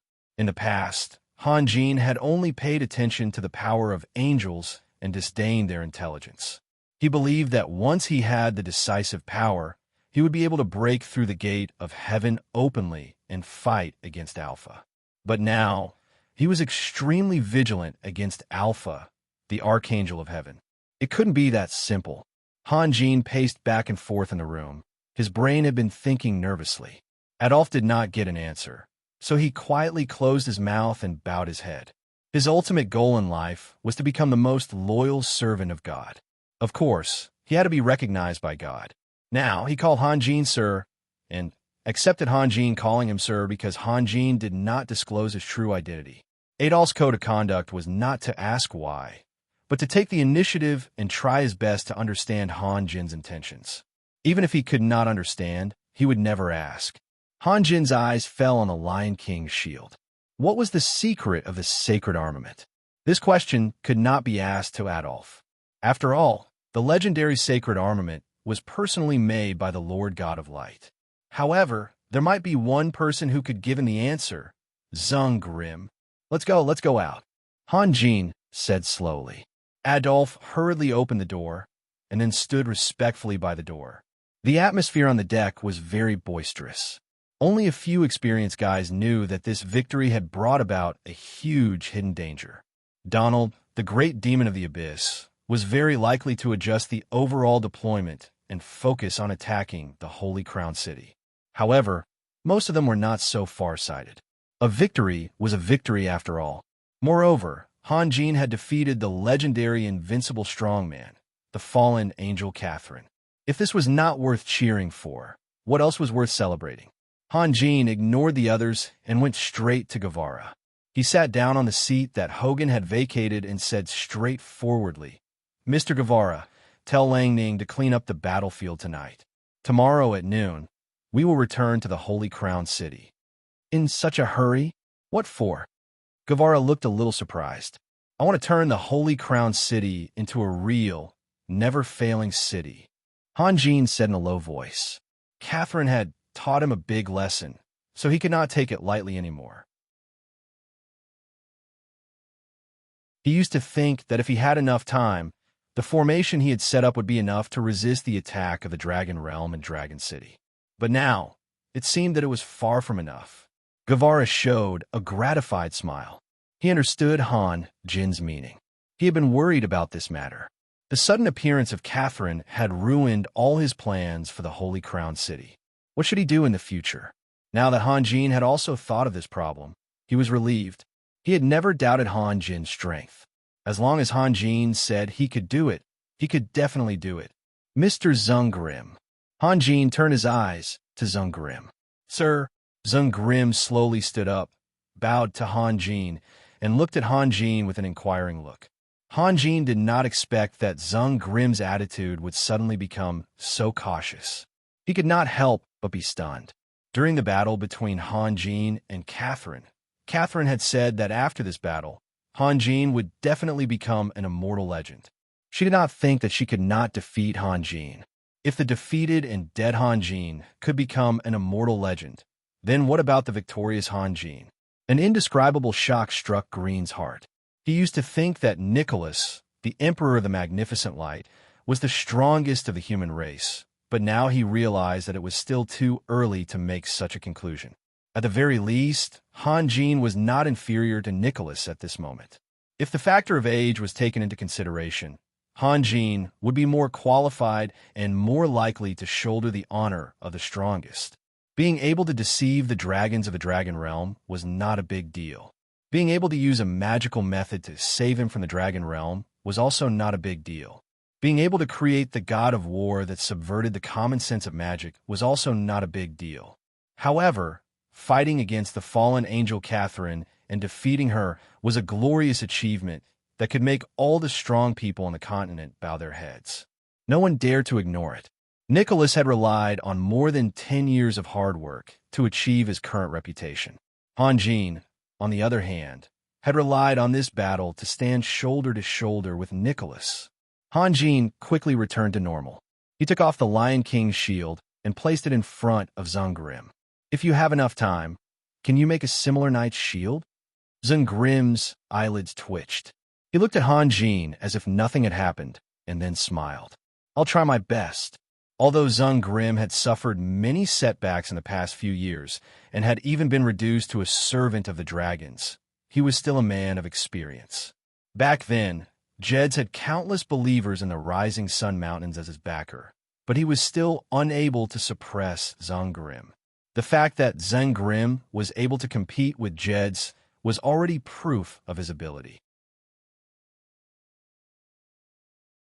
The divine armament was the work of the Lord of Light and could not be replicated. However, Han Jin would not ask him to do something that could not be done. There must be a deeper meaning behind it. Zungrim thought that he should agree to it first to avoid attracting attention. Then, he would find a suitable time to discuss it with Han Jin. Han Jin smiled and looked around. Where are Yelena and Sunir? Yelena went to study the blueprint. Gavara smiled. She said that she wants to make the demon annihilation crossbow in the shortest time possible. When the fallen angel Catherine appears again, she will definitely use the crossbow to shoot her into a beehive. That's too exaggerated. Zungrim also smiled. If we can really shoot Catherine, one demon annihilation crossbow will be enough to cause a fatal blow. Haha. Han Jin understood Zungrim's unspoken words. It was not a matter of whether the crossbow was powerful enough, but whether it could hit the target. However, Miss Yelena is the most hard-working girl I have ever met. It's shameful. When I was young, I was far less hard-working than her, Zungrim added. This time, Gavara also felt the change in Zungrim. Zungrim's words had a hint of goodwill, and his method was also appropriate. Praising Yelena was, of course, more effective than praising Han Jin himself. Just as Gavara expected, Han Jin smiled. His smile was somewhat gratified, but also somewhat distressed. He then said, "What about Sunir?" "Sunir has been accompanying Yelena," Gavara said. "Huh? Yelena is studying the blueprint of the demon annihilation crossbow. What's she doing there?" Han Jin smiled. "As far as I know, her knowledge in this kind of conventional magic array is not much better than mine." This was the disadvantage of lying. He could not forget to cover up his lie at all times. In the past, he had always emphasized that what Yelena and the other magicians learned was conventional magic, while what Han Jin mastered was completely different. Therefore, every time he talked about magic, he could not forget his own definition. "What do you think I am doing?" Sunir's coquettish voice suddenly came from behind.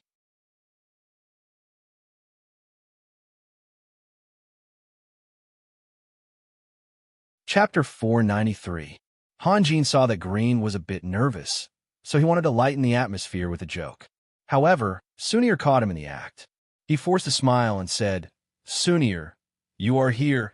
Gavara hurriedly stood up and said, "Sunir, you can sit here. I have something to do downstairs." "What are you going to do?" Sunir asked. Raphael said that he will return to the Holy Crown City at noon tomorrow. He has something to deal with tonight, Gavara said. Seeing that Gavara had left, Green put the Lion King's shield into a space ring and stood up to leave. When Zunglin was rescued by Han Jin, he didn't have anything with him. However, he was the most miraculous alchemist on the continent, and Han Jin had plenty of magic materials. In just a dozen days, Zunglin had already prepared everything he needed. Of course, the magic wand, the magic robe, the space ring, and so on were all made by him. "Now, how are you?" Sunir asked in a low voice. "What do you mean?" Han Jin was a bit confused. "I mean your body." "Very good, just like before." Han Jin laughed. Sunir rolled her eyes at Han Jin and turned her eyes away. Han Jin looked up at the starry sky and suddenly said, Sunir, accompany me for a walk down there. Okay. Sunir did not hesitate and happily agreed. Stepping on the grass, Sunir reached out her hand and held Han Jin's arm. The two bypassed the military camp and slowly walked to the nearby woods. How long has it been since we last strolled around like this? Han Jin let out a long sigh. What can we do? Sunir showed a sad look, big and small things, one after another. You are the Lord, we can relax, but you can't. I know, this is not the life you want. You are wrong. Sunir reached out her white hand and pushed away the bushes blocking the way. She whispered, a long time ago when I met you, do you know what I wanted to do? What did you want to do? I wanted to wander. Han Jin was stunned. Why did you make such a dangerous decision? With Sunir's strength and appearance, it was not an exaggeration to say that it was a dangerous decision. I don't know, maybe it was because of the pressure. Pressure, yes. Sunir nodded. When my brother was my age, he had already opened the mark of God. It's not that I didn't try my best, but this kind of pressure must have been given to you by someone else. Something like that. Sunir nodded her head again. Besides, I hate some of the elders very much. Forget it. I can't explain it in a few words. I can understand. Han Jin slowly said, Galvin didn't like to be restrained, so he always did things his own way. In the end, because of a human girl, he had a conflict with the elders. Those elders were afraid that you would follow in Gao Bin's footsteps, so they hoped that you would grow up according to their wishes. Sunir didn't say anything, but she leaned her body tightly against Han Jin.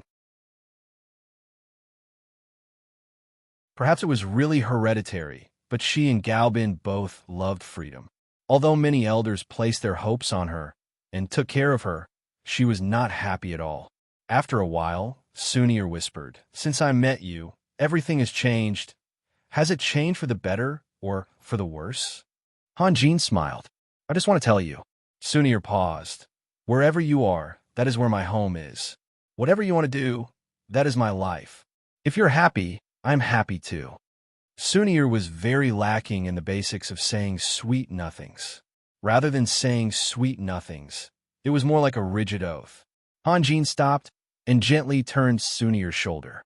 He put one hand around Sunir's waist and the other hand behind Sunir's head, gently stroking her silky smooth hair. He closed his eyes and moved his nose to Sunir's ear. He greedily sniffed Sunir's body fragrance and whispered, Being by my side, the pressure on you increased, right? Sunir giggled. You are a monster. I have long lost the confidence to compete with you. But when the news of you defeating the fallen angel Catherine spreads, Big Brother will be greatly affected. Affected? Big Brother is always stubborn. He said that he has the power of the mark. If he fights with you, even if he can't beat you, he won't lose too badly.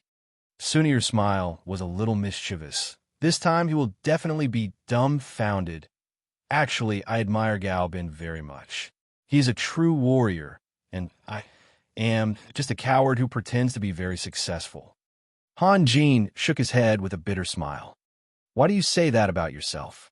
Sunir asked in surprise. I had already decided to get engaged with you, but when the news of the army of the Abyss World spread, I immediately became fearful and uneasy. Not only did I cancel the engagement, but I also asked you and Yelena to quarrel and put on a show in public. Han Jin said softly, Do you feel wronged? Do you feel that I am very incompetent? What nonsense are you thinking? Sunir reached out and hit Han Jin's shoulder. You are the Lord.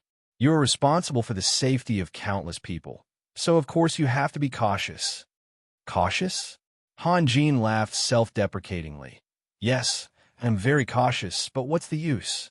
Fallen angel Catherine still found us, didn't she? Raphael, your emotions seem to be a little unstable.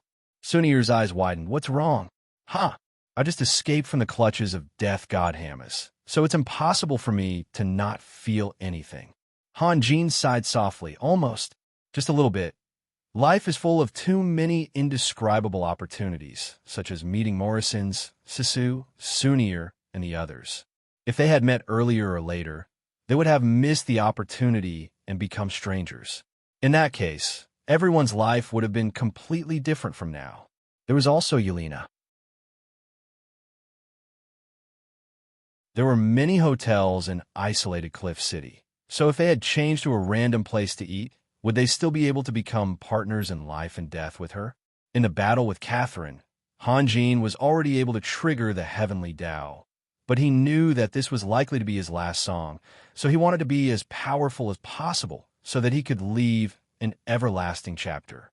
Catherine, on the other hand, only maintained a high level of vigilance and did not rush to interfere with him, giving him enough time to delay. In the end, an unbelievable result came, and Lennon's first attack severely injured Catherine. If there were not so many factors affecting the result, Hanjin would have fallen by now, just like he said, just a little bit more. The mysterious and unfathomable fate made Hanjin feel a sense of awe. However, these words could not be said to Yelena. The strong and independent Sunir was the only person he could confide in. Idiot! Sunir's eyes became wet, but she was not sure if Hanjin needed comfort, nor did she know how to comfort him, because Hanjin's previous performance was much stronger than hers.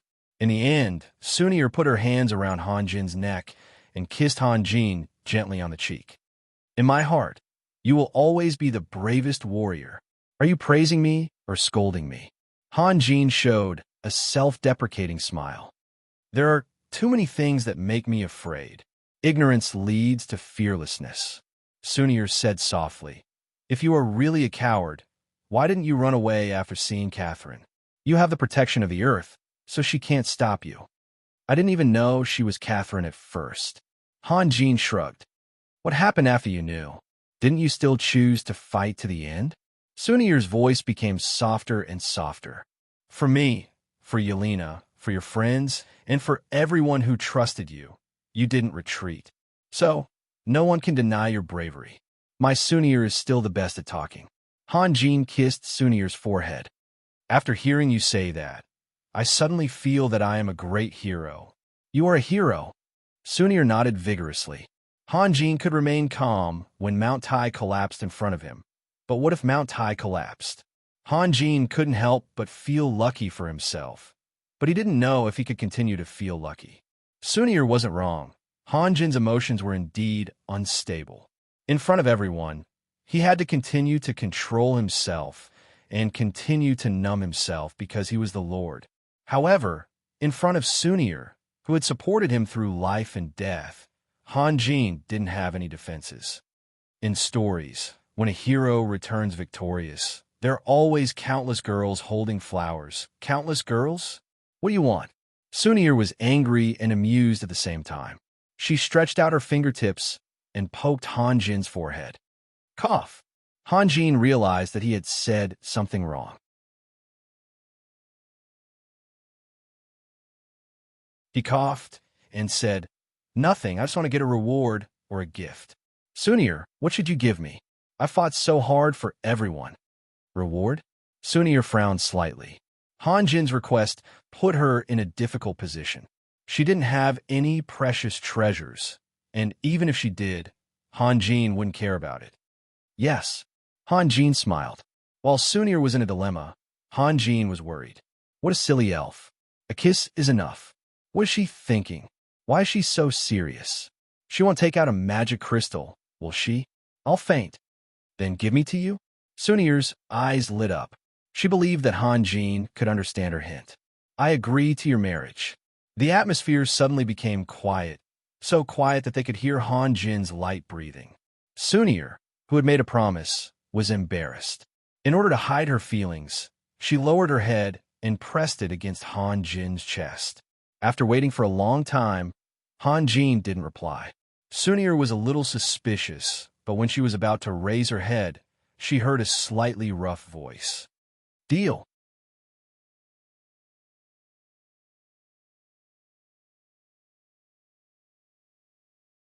Chapter 494. The Lord of the Holy Crown City, Lord Raphael, had suddenly disappeared. This was a big deal. Last night, when Guevara rushed back from Lang Ning's camp, he heard from the mountain soldiers that Han Jin and Sunir had left together. He didn't pay much attention at the time, but when he woke up and found that Han Jin and Sunir had not returned to the ship, Guevara couldn't help but feel a little suspicious.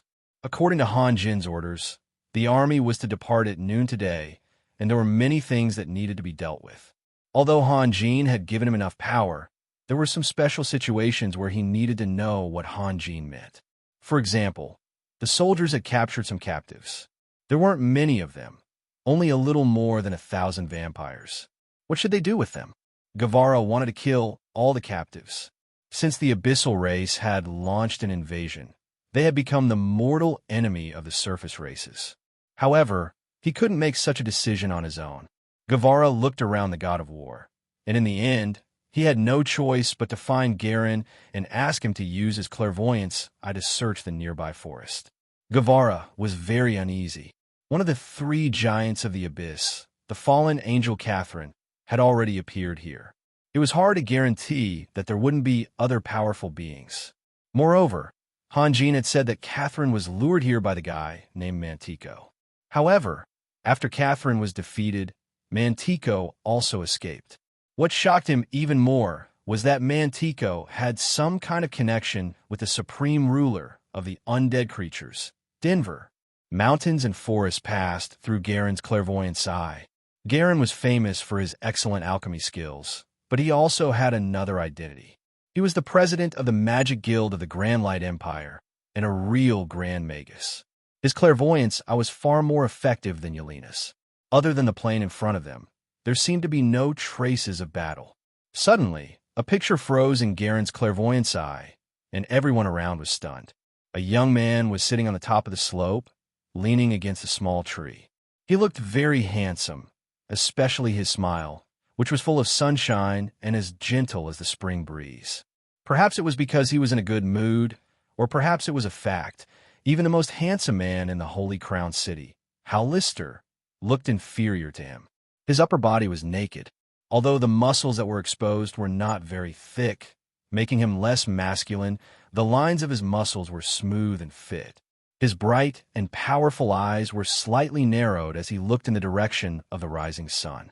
An elven girl was curled up in the man's arms like an obedient kitten. Her appearance couldn't be seen from the eyes of the sky. The reason why she was called a girl was because her exposed shoulders, calves, and feet were extremely smooth and tender, reflecting the color of youth. In the east, the morning sun was gushing out.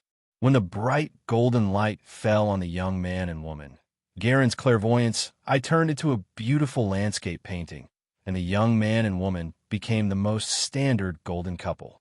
Then, the elven girl suddenly stood up from the young man's arms, stretched out her hand, and pulled the young man aside. Then she bent down and tidied up the temporary world of the two. When Guevara saw the elven girl grabbing the light battle robe, dragon scale soft armor, and other things in her hands, he couldn't help but smile bitterly. Finally, the elven girl grabbed a fiery red cloak from the ground, jumped up, and lay on the back of the young man. The elven girl pointed forward and said something with a smile. Then everyone saw her face. Sunir. But was that really Sunir? In everyone's impression, Sunir had always been beautiful. She smiled faintly, spoke softly, and her lips were always pursed into a line.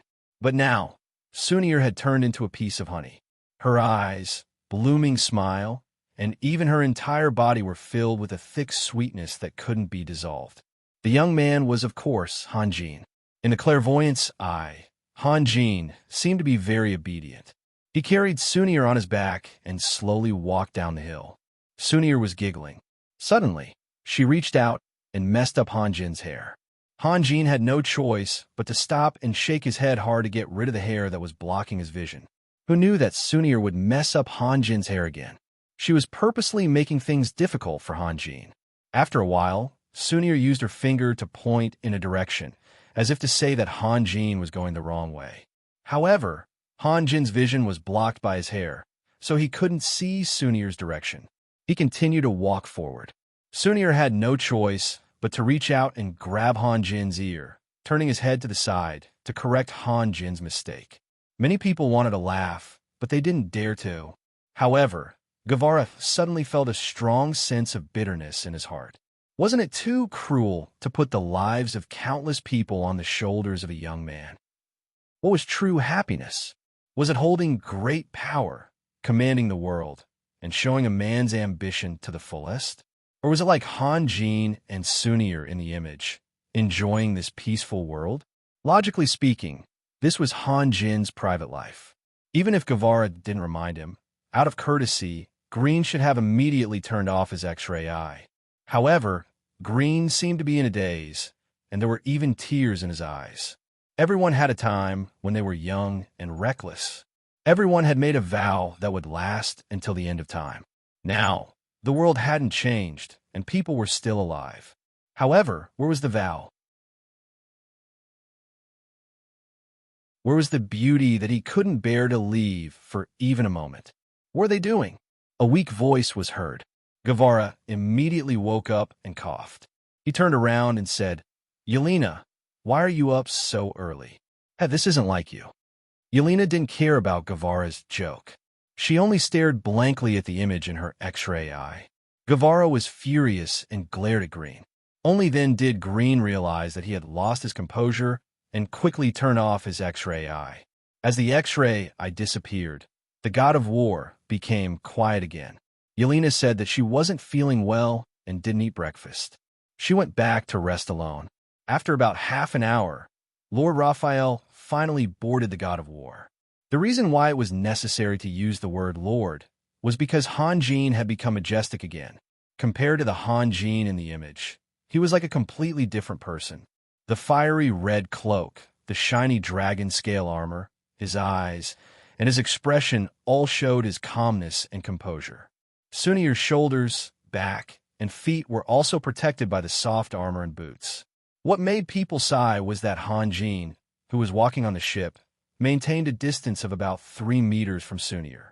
Everyone's reaction was more or less strange, but Sunir didn't notice.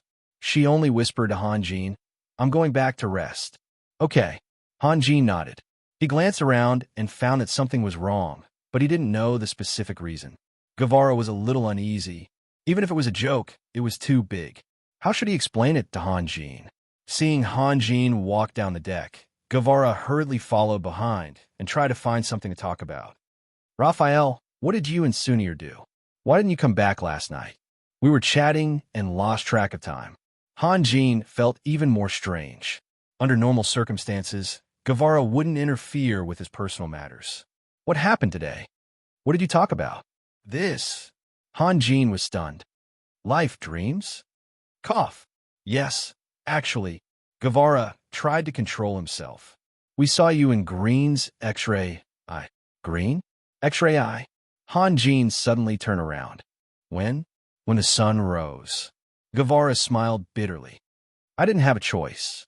Catherine's appearance had already sounded the alarm. I was worried that there were other strong people from the Abyss world lurking nearby. You didn't come back last night, so..." Han Jin was stunned for a moment. His face turned red, but it was hard to tell if it was because of embarrassment, anger, or both. In the end, Han Jin sighed. "What could happen to me? Even if there were strong people from the Abyss world ambushing me, I still have the ability to protect myself." "You sigh?" Han Jin felt a little speechless. If he complained, Guevara cared about him. If he didn't, he would feel suffocated. "There's one more thing." Guevara suddenly lowered his voice. Yelena saw it too. She? Han Jin seemed to be affected by something. He looked a little nervous. "How is she? How did she react?" "React?" Guevara's voice was even lower. "Turn around and you'll see it." Han Jin was stunned. He didn't turn around. He laughed dryly and said, "Mr. Guevara, is there anything else? What should we do with those vampires?" Guevara's tone returned to normal when they talked about serious matters. "Leave a few dozen weak ones. We are too unfamiliar with the Abyss world. We have to learn as much as possible through various channels." Han Jin said, "Kill the rest." Guevara nodded and said, "Fallen Angel Catherine was severely injured and lost a lot of blood. You saw it too, right?" "Of course I saw it," Han Jin said. "Your subordinate, Lenin, Sneaked out last night, Guevara said. He dug up the soil and grass, stained with Catherine's blood, and took them away. I don't know what he wants to do. Did he tell you? No. Han Jin raised his eyebrows slightly. Did you see it with your own eyes? No, it was Green who saw it. Guevara paused. That linen is very strange.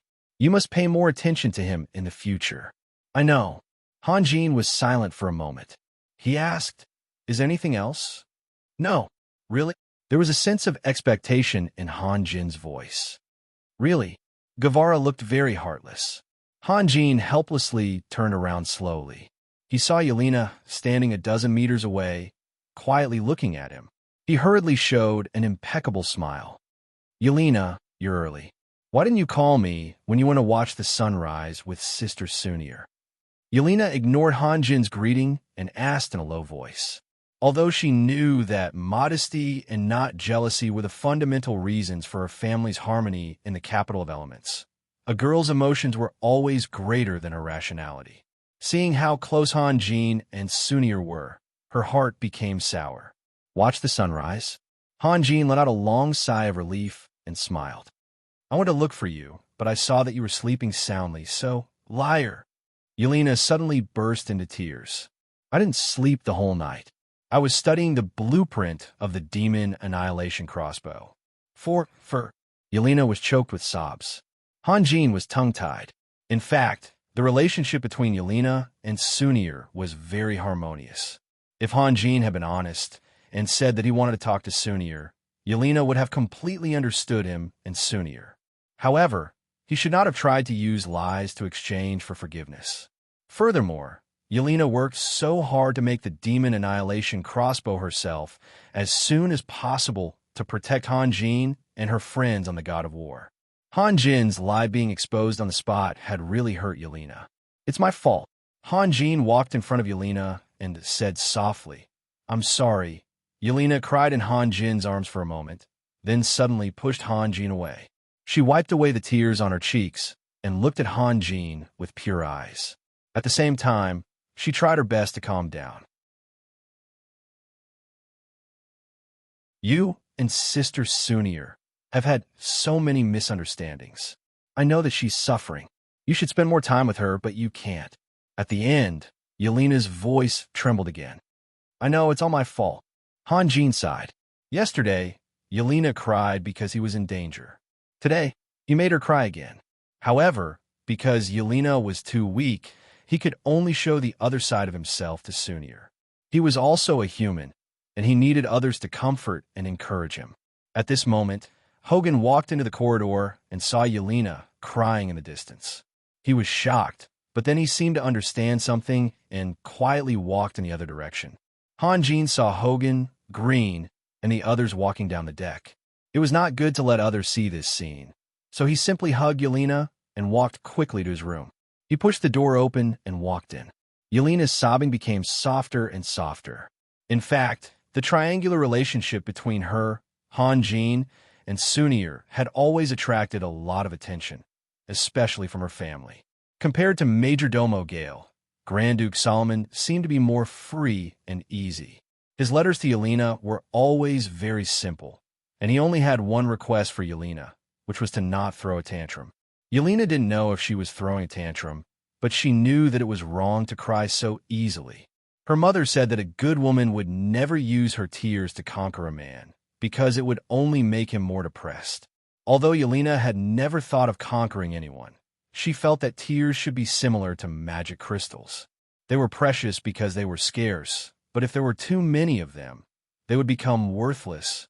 Han Jin thought that it would take a lot of effort to make Yelena smile through her tears, but who knew that as soon as he entered the room, Yelena seemed to have returned to normal, but she kept avoiding his eyes. You've forgiven me? Han Jin was a little surprised and couldn't believe it. It's not that easy. Yelena turned her head and looked in another direction. Then tell me, what should I do to make you satisfied? Han Jin laughed.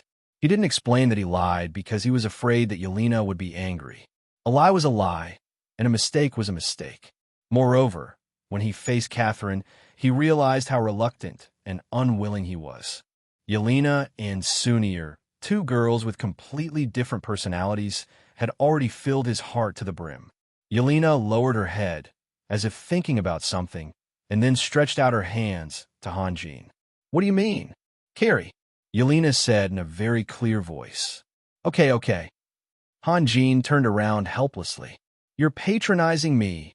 Yelena tugged at the fiery red cloak she had made herself behind Hanjin. "I don't want this." Hanjin took off the cloak, threw it aside, and turned around again. "Okay, I don't want this either." Yelena changed her target to the dragon scale soft armor.